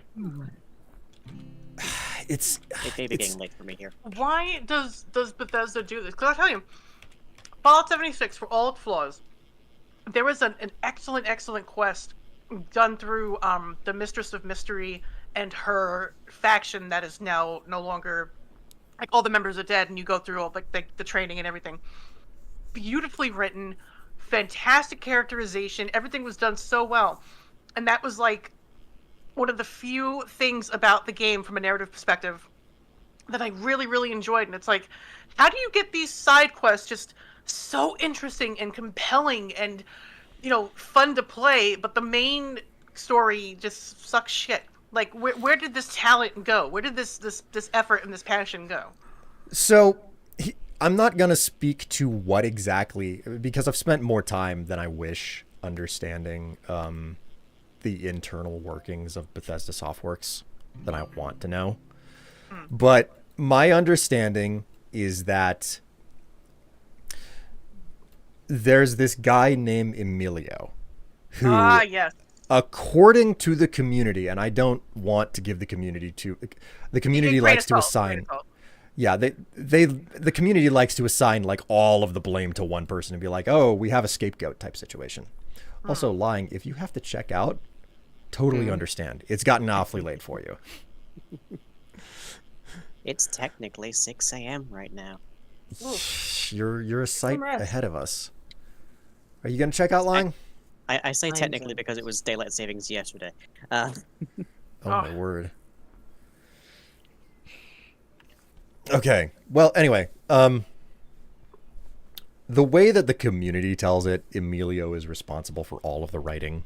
I obviously you don't end up with the problems that you do in games from one single person, but my understanding is that Emilio was a friend of Todd Howard in college, and that's the reason why he has a job at Bethesda Softworks. Okay? That's the way that the community tells the story. Well, And as good a, for the kid. and as a result, he is like he's lead writer and also like lead quest designer or something. The most important thing you have to understand about Bethesda Softworks is that the more you look into it, the more you understand they don't have a writing team. Straight up, just flat out, no writing team. People write things when they're needed. That's the way that it is run. And that one I can say with a degree of confidence that nobody works for Bethesda to manage lore. Nobody works for Bethesda to do writing. It is a grab bag of, well, anybody can write, so we'll write what's needed at whenever we need it type situation. And to my knowledge, this man, Emilio Pagliariello, he is responsible for writing the main story in Fallout 3, Skyrim, and Fallout 4 and Starfield. He was the man who wrote the story. He worked on Thief 3 or Thief Deadly Shadows back ages ago. And then he ended up working for Bethesda Softworks. He wrote the story for the Dark Brotherhood in Oblivion. Since then, he has been basically the quote-unquote lead writer of the studio. I don't know how accurate that is because obviously the internal workings of a studio is not something that I will speak to. But that's the way that a lot of the community has come to understand it. And of all the things that I have come to understand, you can take reasonably as a truth is that they do not have dedicated writers. And that's pretty much what you need to know. So yeah, I've gone down one hell of a rabbit hole here. Yeah, you have. A little bit. We still love you. Thank you. This is what happens whenever I don't have enough tasks to do in a game, and it's just a web fishing, you know. Well, I mean, when we're all together like this, it goes into podcast mode anyway. Which is something I'm satisfied with. I mean, I would have read excerpts off of the script that I've written, except I do not appear to have backed it up onto my hard drive here. Oh no. Rip. Well, it's Do I? on a Oh, okay, thumb so- drive, so Sorry to interrupt. Should I sell my glistening microscopic alligator, or should I put it in the thing? It's worth choice. $1,200. It's so cute. Shit, Dave. I don't know. I thought sounds It's like a entirely personal up to you, situation. but that is a lot of money. Man, I wish I could catch a crocodile. That's the last one I need. I was showing I've- it because it shines. I find it entertaining that you're like salty about this, Tev, because Oh. He's That's a small, he beautiful glistens. crocodile, Dave. It's so meanwhy nice. I'm over It here. glistens. I just Oh don't my god, care it does what I have. actually have. It does actually have particle. Yeah, it's Yeah, got it actually sparkles. shines. It's Oh super my cute. god, that's awesome! Wow. Congrats, Dave. Yeah. I Okay, think you you know should what? keep You him. convinced me. Yeah, I'm gonna put him in the aquarium. Night begins to shine. I'm gonna name him Night. Oh, that song! I'm Strife. Oh my god, the night begins to shine. Oh, it's been so long. When I look at you. There's a what I really want is a Matt Berry remix. Oh my god. Well, Oh, hell Great yeah. line. I have to Yeah. change my Matt expression for the prospect of a Matt Berry remix.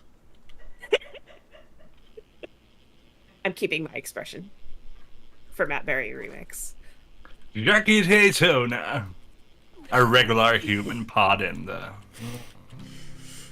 Later, fellow anglers. Later. Later. We've gotta pick up freaking Hulu still. Heck, okay, I'll get Hulu up in my browser. You shouldn't be salty about it. It's fresh water. Oh my Baby. god. Thanks, Crow. So I don't know, Goggles. As the wondrous like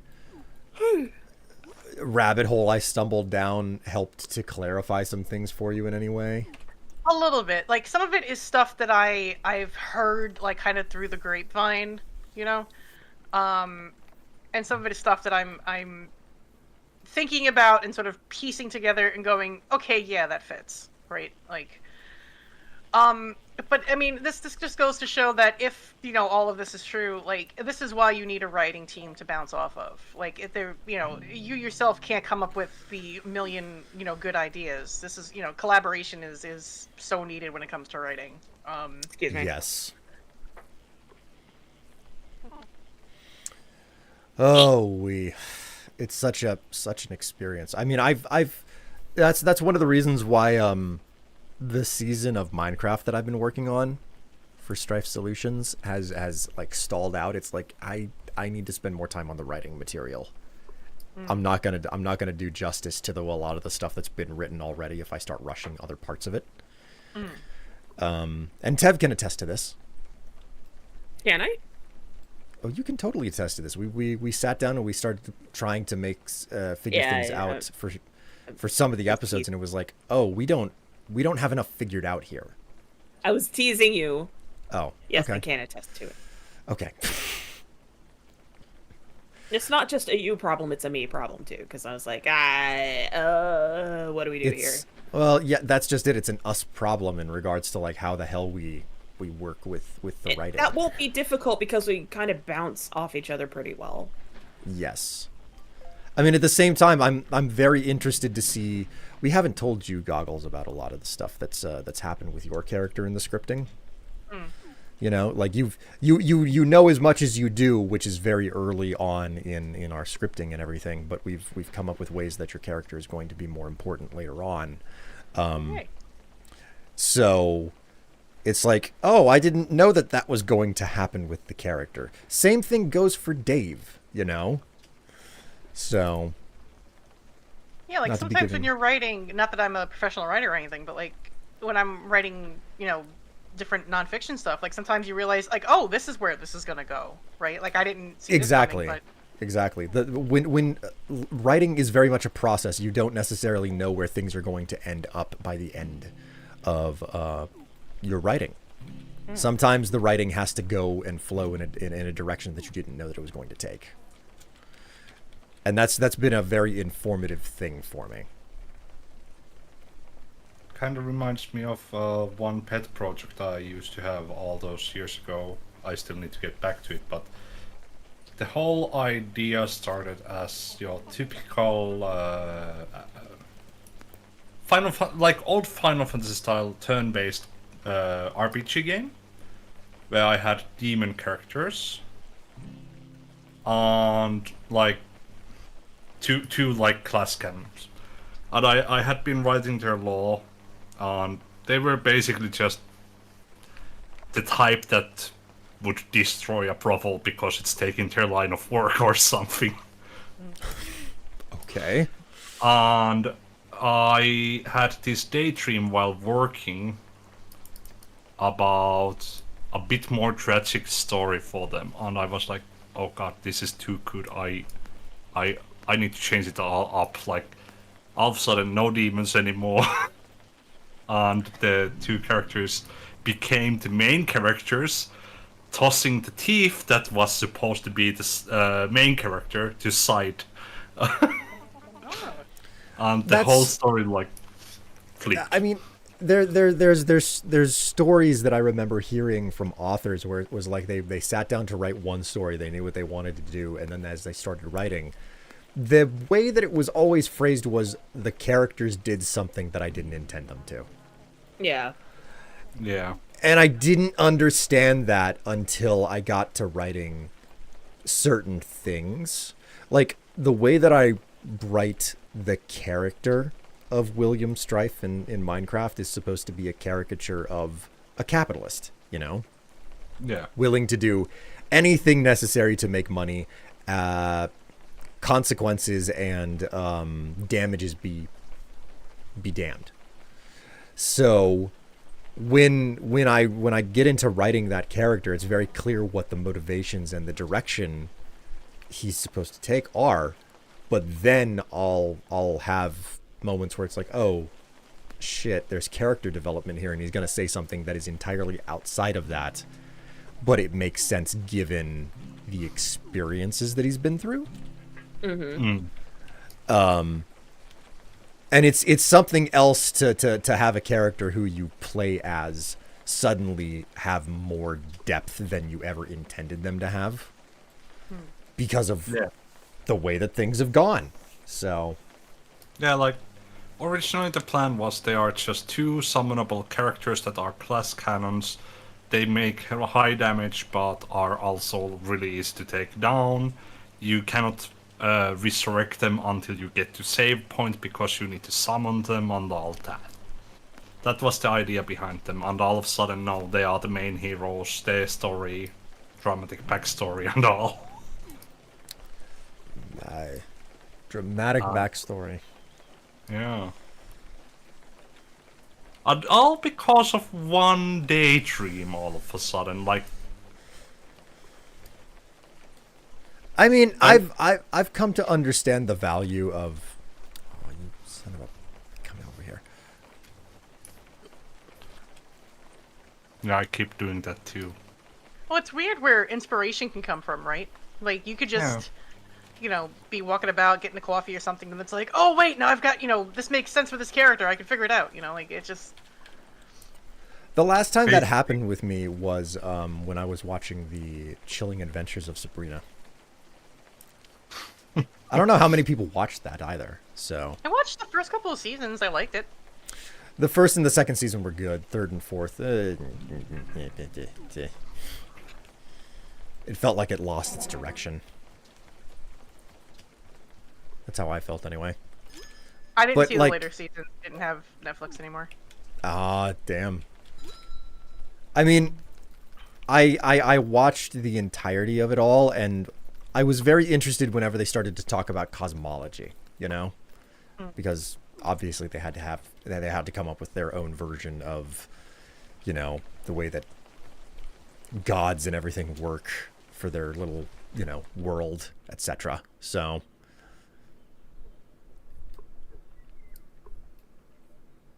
I have my own moments. It's fun. Oops. Gotta let your thinking meat make a proper soup. Yes, that is true. Oh, yeah. Proper thought soup. Shut Thought up. soup. Excuse you, I'm not a soup. So, like, I write the stories and the sort of backgrounds, like, for the games that I make and put on, like, they're on itch.io, but I always try to get input from Squid, because Squid is very, you know, creative and smart, and they're able to point out things that, like, I may have missed or things that are unclear. So, like, Yeah. even just having, like, one other person to bounce our ideas off of can make all the difference. Yeah. Can't Yeah. tell if being academically honest or just praising husband. Column B.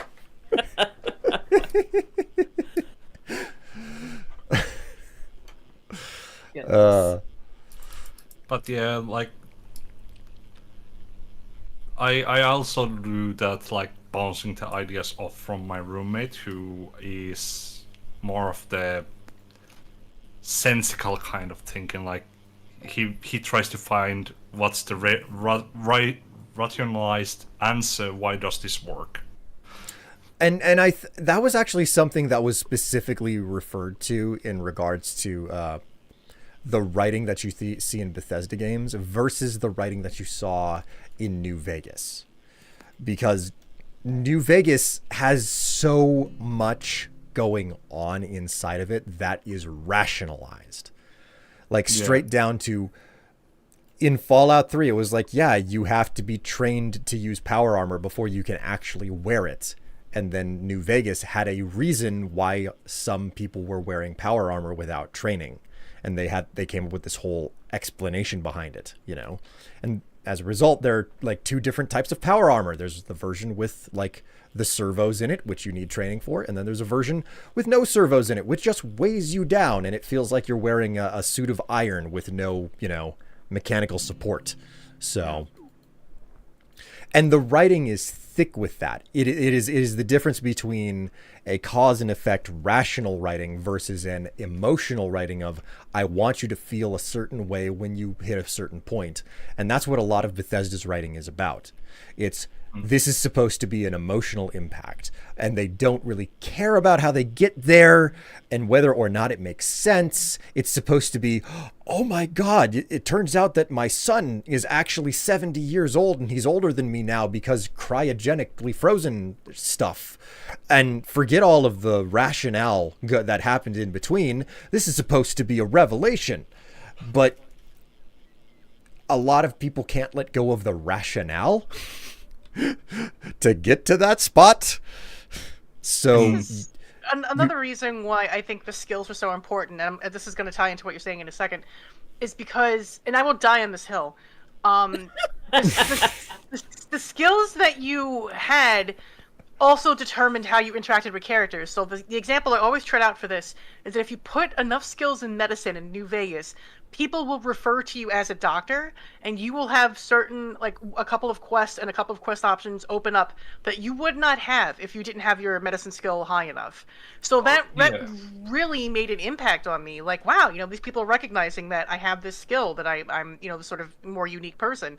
4 just completely eliminates that. Yes. Another component of that I don't want to praise New Vegas too much, because something that I have to recognize is the fact that basically the story of New Vegas was written a decade earlier, shelved, and then the stars aligned to pull that story out, which was originally supposed to be Fallout 3, and rewrite it as a side story for the Fallout universe, which meant that the people who wrote it had a lot of time to just let that story percolate and rethink it. It's like the character Joshua Graham in New Vegas, who has a very complicated story. He was originally supposed to be a follower in Fallout Van Buren, the original version of Fallout 3. And he was a follower that you would encounter very, very early in the game, who was absolutely unconcerned with the consequences of his actions. He was supposed to be like, no, he's got like skills 100 on everything. So if you ask him to be a follower, you cannot dismiss him. He will not stop following you, and he'll just randomly kill some people that you don't want to have dead. And that is a consequence of having him as a follower. Now, that was the intention of that character in the original build or the write of Fallout 3. And, you know, again, that got shelved, and eventually those characters were brought back for Fallout New Vegas, and he was rewritten to be a very different character from there. But it illustrates the point that New Vegas is something that you very seldom ever get. It's a story that was written, didn't happen, and then the people who wrote it had the ability to use it again in a new and different way that was not representative of the original intention. Like, how often is it that you get to write stories and characters to a very deep level, have the project canceled, and then 10 years down the road, return to those characters and be like, I've learned some lessons. I'm going to do some extra stuff with this. Well, especially for a AAA developer, right? Exactly. So it's like they turned around and they pumped out New Vegas in like 2 years, a year and a half, something like that. That is insanely fast. It would not have been possible if they hadn't been sitting on those stories for a decade. And again, it was the same people who wrote the initial stories that turned around and adjusted them for a different story in New Vegas. So I don't want to sit around and act like New Vegas is like something that can happen again. You know? It's You're just not that gonna. all stars aligning. Yes, exactly. The stars aligned for it to happen. And that is so unlikely to come to pass again ever. And there are a lot of people in the Fallout community who really get angry whenever I tell them that. I'm like, guys, it's not going to happen again. So. And it's okay that it doesn't, right? Like, we don't need every other Fallout game to be a carbon copy of New Vegas, right? Like, there's room for experimentation that, Bethesda just isn't taking with it, or willing to at least try. Yeah, I mean, this kind of gets into something else of related nature, and it's like we've seen the heyday of Bethesda, and you know how I measure that? 2002 to 2011, 10 years. We had Morrowind, Oblivion, Fallout 3, Skyrim, 10 years time. You count 10 years forward from then, what have we gotten? We've got 2.5 games, maybe 2.5 games. Vortex is asking a really good question in chat, by the way.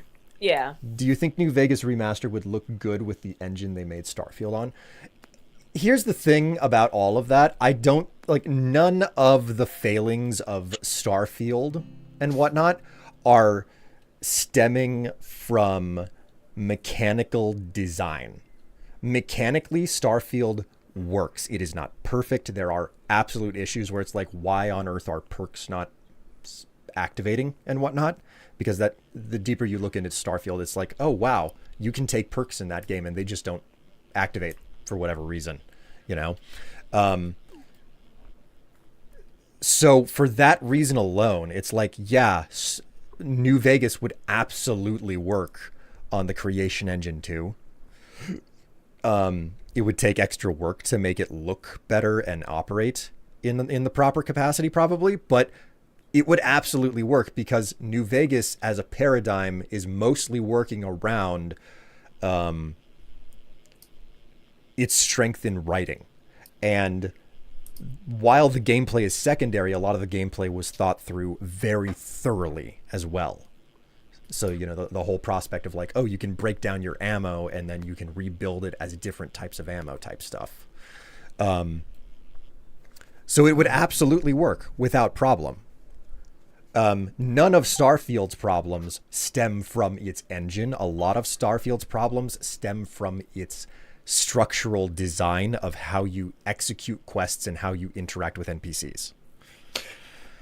I need to bring up a question. Wait, so Starfield has a different engine?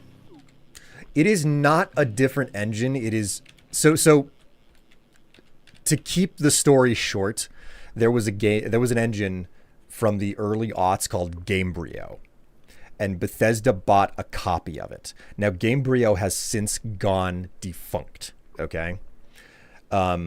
Bethesda initially bought a version of that engine to build Morrowind on. I think they bought a secondary updated license for that engine to build Oblivion on. And after Oblivion came out, what they did was they modified that engine extensively enough so that it was no longer the same engine by the time they released Skyrim. And more importantly, the Gamebryo engine that they had purchased, that studio went out of business. You can no longer purchase the Gamebryo engine.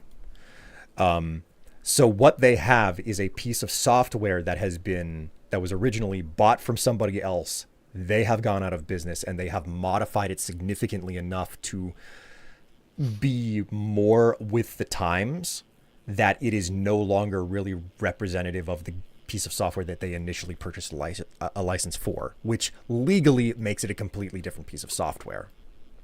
Yeah. That is the best way to phrase it. I can get behind that, but I still do think they should consider switching up a little bit. I will every single time It's the not topic aging well. it's not aging well, but I will say this much. There are two sides to that argument. The first side is that there is tech debt, okay? And that's what you're trying to overcome. It's the fact that this is an old engine that you're trying to get away from because there are these problems, there are these bugs that have built up within the engine, and you have to try and fix those. So what is the solution to that? You either build a new engine or you buy a version of an existing engine on the market. Having fun there. Is that Dave? You made me lose my cash, Dave. God. It's So a beautiful shark. you have a tech debt, which is the engine has problems with it that have built up over time that you're trying to get around. The Unreal Engine has this problem as well. It is demonstrated in the latest Silent Hill 2 remake. There are a bunch of people who are just like, why is this game stuttering? There's no reason for it to stutter. And that is a engine problem. You're naked next to me, Dave. I see you there. Strife, you're naked too.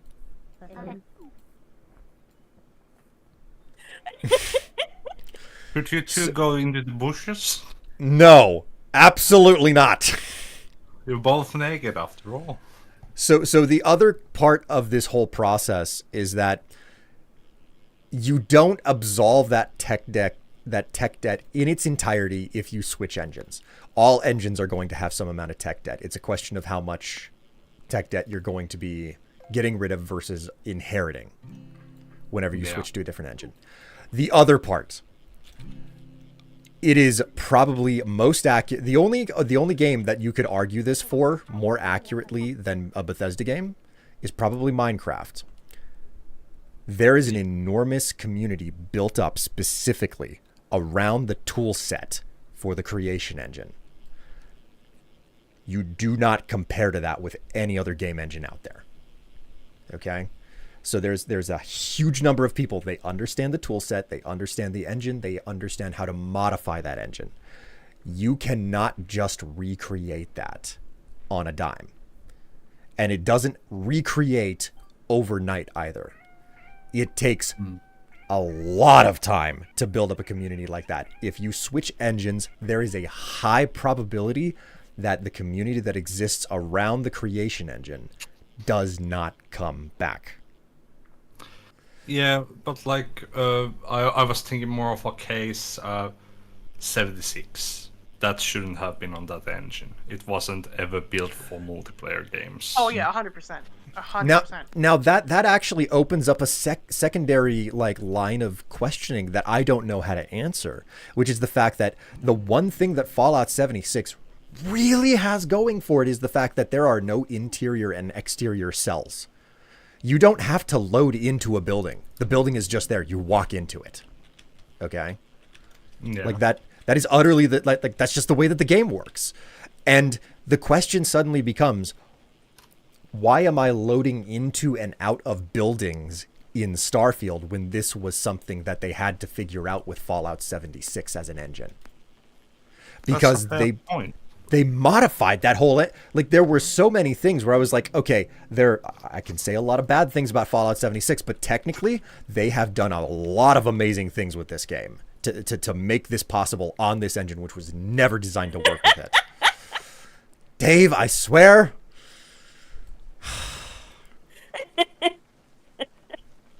So I think that there are very compelling reasons in both directions to stick with the existing engine and to switch. But on that note, the number of studios that have just been like, managing an engine is hard, I'm going to give up and just switch to Unreal. I personally detest the consolidation around the Unreal Engine more than anything else in the modern video gaming landscape. I think that is inherently the worst thing happening with the largest long-term consequences for it, because Unreal, there have been a lot of things that have happened over the last couple of years where it's clear that Unreal can be ideologically driven. Now, you can say a lot of bad things about a company where it's like, oh, they acknowledge money over everything else, but that makes them extremely predictable because they acknowledge money over everything else. If they start acknowledging an ideology over everything, like you don't know when their ideologies or what their allegiances are going to be from 1 minute to the next. So for that reason, you know, like there are games that are not available on the Unreal launcher because it conflicts with their personal viewpoint on whether or not something should be available. I forget exactly what it is that I'm referring to, but I've seen the references more than once where one of the studio heads is like, no, we totally believe in this, and someone was like, if you really believe in that, then release the source code for this because it fits right in with that mantra. And then they don't say anything back. They go radio silent, and You they don't. You might be actually thinking about Timmy Tencent. Maybe Did you drink a big soda? I've drank a couple of biologically enhancing substances. Yes. Oh, little blue pills. Okay. Also, Dave has incredible eyes. You should look gaze into them. No, it's wrong. It's disturbing.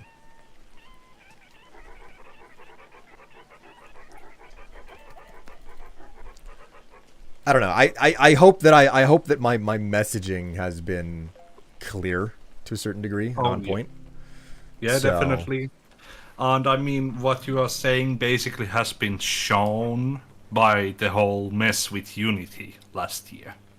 Yeah, I was gonna say Oh, like yeah. I would like to get into like 3D game engines, but it's like the whole crap at Unity, and now all this stuff with Unreal, and then it's like, well, what's a good this is made in Godot, so that looks interesting, but it's like, which one do I focus on? If I want to start getting into it, because I can't decide. Yeah, like I have the annoying situation. I have papers on that I know how to handle Unity. But then what happened with Unity? I don't want to touch that. Yeah. Luckily, Godot is pretty close to Unity. But still there is differences, so I would need to relearn a lot. Yeah.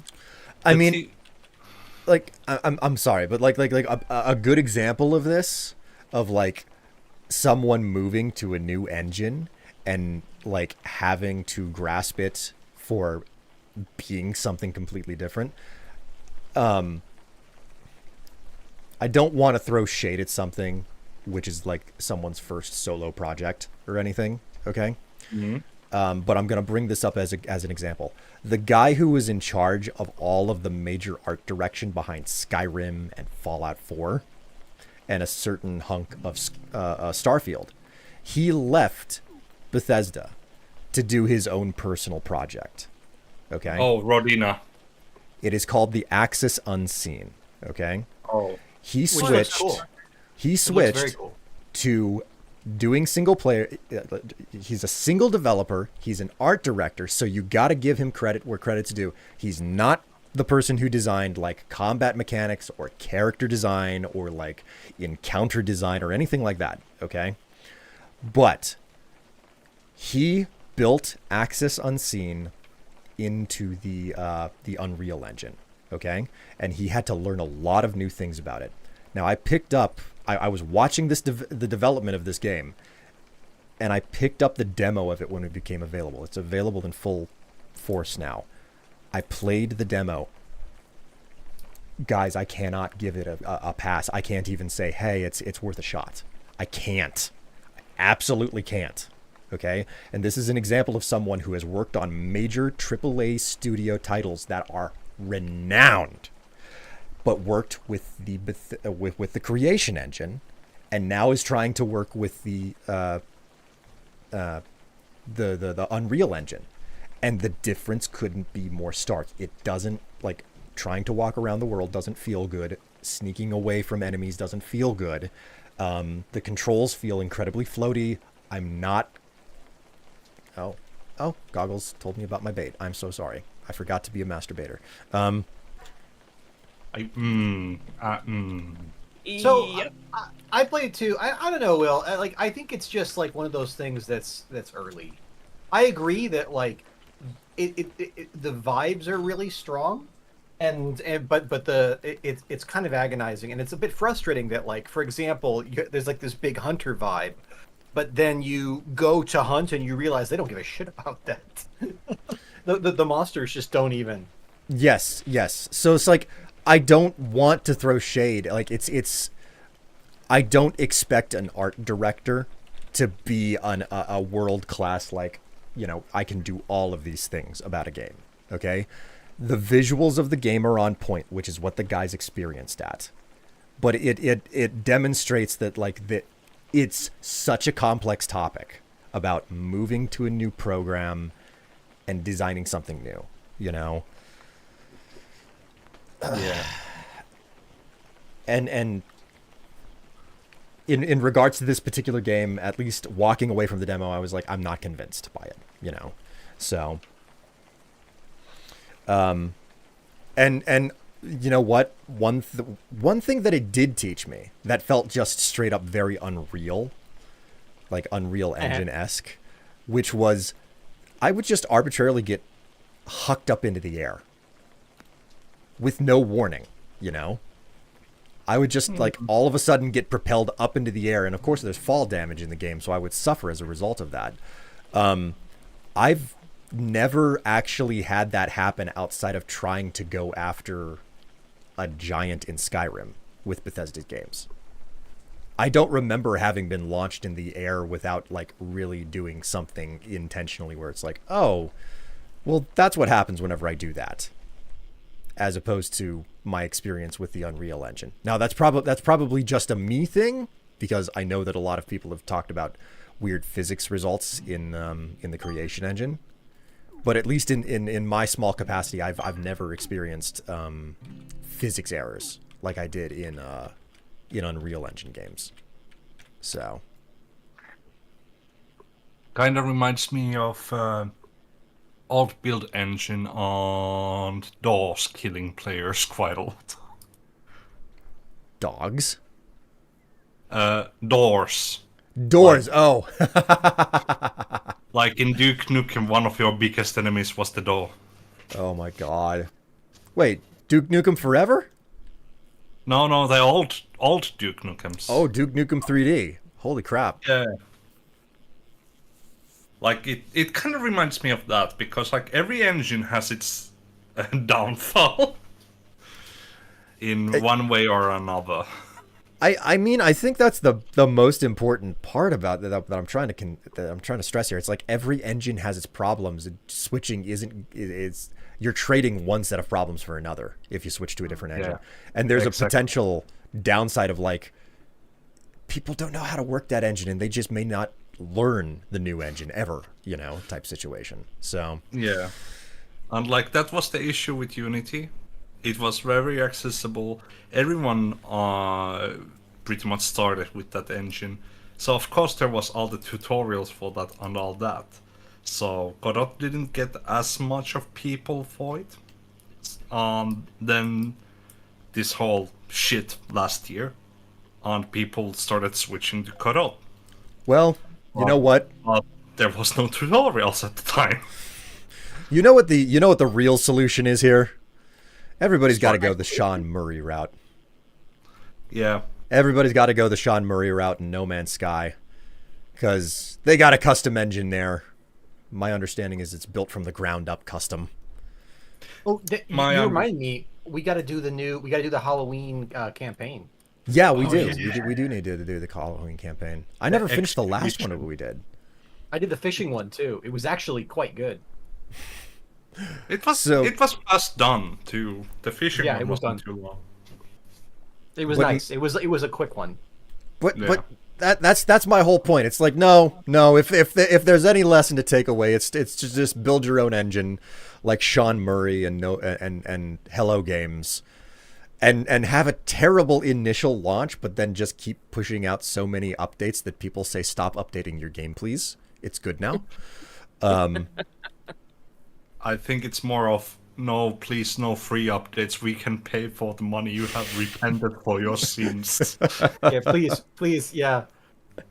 That's it. I'm excited about their next thing, Light No Fire. I think it could be really good. I'm very curious of it too.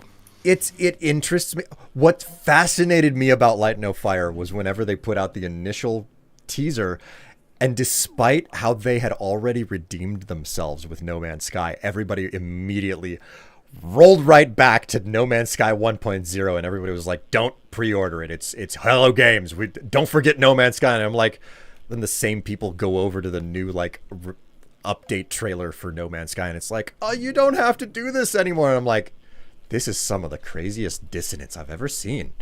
Oh yeah. To be honest, I saw Light No Fire.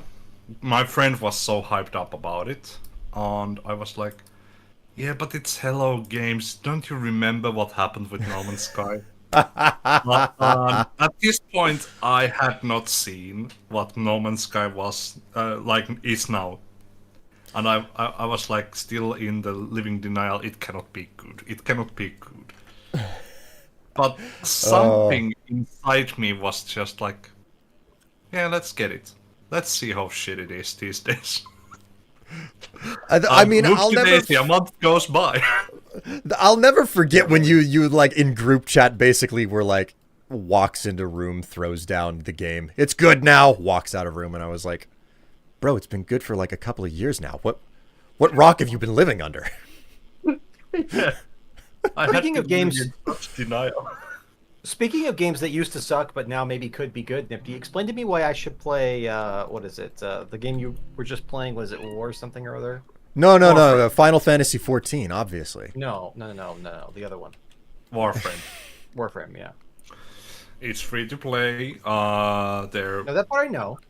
Their economics are actually really well done. They are very anti don't waste your money on this. Like they are actually on the customer side.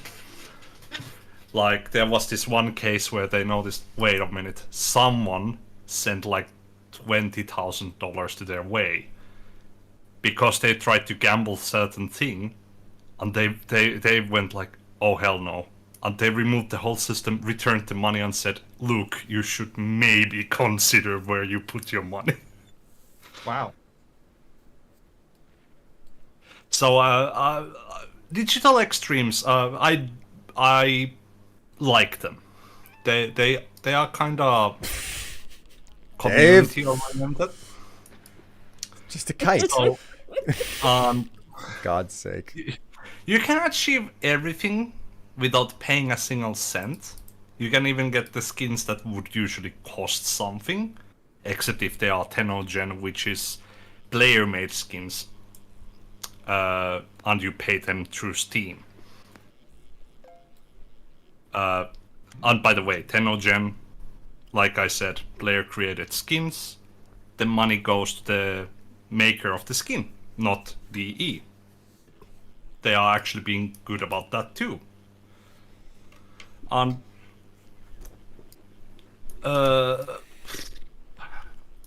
game is good, gets updates all the time. Soon there will be a Warframe 1999 update. Where I saw this. It looked kind of slick. Yeah, the motorbike and all. Oh, look! Our friend is back. Yeah. Who is Null? It's Dave, you can explain. Oh yeah, there's. I mentioned this earlier. Will, there's, according to Reddit, this person, if they're trying to brute force the codes for random things. They have I probably have a bot. The minute they get in, you'd better disconnect if they do succeed in joining, because they like to corrupt people's saves and also take over the worlds and kick people out. Wow. Oh, so does that mean that we should stop it here? No. Not the No, first no. time they've tried to get in. Yeah, they're doing it to everyone in the game. Probably So- they'll have to make lobby codes longer. So basically, it's just a random that has tried already 3 times to here. Every single time they have failed. So wait, it says What about says null? Fincher left the game. It says The Null null. joined the game. Who's Null? Null is programmer speak for this is a problem. Yeah. So there's no data there. Basically, billion-dollar null mistake. translates empty. Okay. AKA the most expensive mistake in human history. Yeah. Well, we've had one hell of a rabbit hole of discussion tonight. Oh, Dave, you mean the freaking car plate null? No, I mean just in general, the concept of null in programming languages is widely considered to be one of the most expensive engineering mistakes in the history of humanity. Oh, there they are again. Yeah. Well, Uh-oh. That's not so No. good. Yeah, they got in. Is there no way to make this private? Oh, jeez. Yeah, everyone leave. Oh, okay. Oh, man. Checking out. Well, you know what? It's like basically 1 o'clock where I'm at. Maybe we should be calling it here anyway. Wait, as much as loath as I am to stop streaming, I am having so much fun just chatting with you guys and enjoying everything. Yeah, the chatting is fun. yeah. The absolutely. chatting is a lot of fun. The You don't have hanging to- out is great. Oh, it's the best part of it. And you know, not to speak in, you know, like technical terms too much, but I'm not complaining about the number of people that just hang around for the you know, just for the podcasting of it all. So I need to I'm amazed I we need- can draw a crowd with this. Yeah. And I'm quite happy about it. Like, I wish that I had more games like this to play with you guys, because web fishing it's so simple.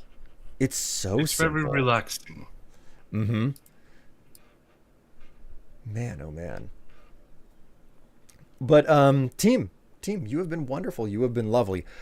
So just as a review here, if I look at the calendar, I think we wanted to do one more spooky games night on the upcoming weekend, because it's very close to Halloween still, despite the fact that it'll have just gone by. Also, my stream begins on Wednesday evening and goes into Thursday, which is Halloween. Oh, so should we try to do some You're all invited. Okay. Like the CBH team is invited, absolutely. Okay. We'll see if we Want to can figure get something out? worked out for Wednesday night then. I'm That sounds taking good to Wednesday me. off, so I will be around. Hey. Okay, Awesome. so Wednesday night we might be around for Tev. What is it? Let me see if I can do this. The Tev Stravaganza. Extravaganza, yes. There we go. So I just gave Tev a shout out. So I'll definitely be on her thank you. stream come Wednesday, regardless of what happens. So maybe we'll do something there, and pending the way that things turn out, we might be doing some additional like spooky roulette, you know, game spins on the weekend. I don't know how that's going to turn out. And then after that, we go back to 7 days for as long as necessary to finish what we were working on there, and we'll see where we go from there. Sound like a plan? Sounds great. Yeah, sounds Sounds good. good to me. Cool. I'm All gonna right. go watch Getting Started guides for Vintage Story. Good night, everyone. Yes, Dave, I hope you enjoy it. I look like, assuming that we actually carry through with Vintage Story long term here. I'm very interested to see how this turns out for us. Good night, everyone. Indeed. Night, Dave. Night. Dave, Nipty, Tev, Goggles, you've all been wonderful. I will catch you all next time. All right, thanks, Strife. Bye. Thanks Bye. as always for having me. Bye. All right, so we are hung up from the chat. We're hung up from the group chat, and everybody, thank you so much for coming along for the ride. I love doing these like random, out of expected order type of streams. Usually, you don't get a stream, especially till 1 o'clock in the morning on a Sunday night. So, chat, thanks so much for coming along for the ride. Stay happy, stay healthy, and what is it? at 11 a.m., so about 10 hours from now. I will be live in about 10 hours again with more The Legend of Zelda, Echoes of Wisdom. We're getting real close to finishing this. I think we're about 2 streams away from being done with this. Thank you for letting me pontificate about Fallout. Yes, God, pontificating about Fallout is fun. I need to spend more time pontificating about Fallout on my YouTube channel because I know that people will actually click for that. Anyways, chat, thank you so much for coming along for the ride. Hopefully I'll see you in 10 hours, but if not, you can always catch me here on my YouTube channel and Twitch channel. I'm sorry, on my Twitch stream at 12 noon on Saturdays, 11 a.m. on Mondays, which is 10 hours from now. Until next time, though, I catch you all later. Take care of yourselves. Stay happy, stay healthy, and stay cool or warm based on where you are.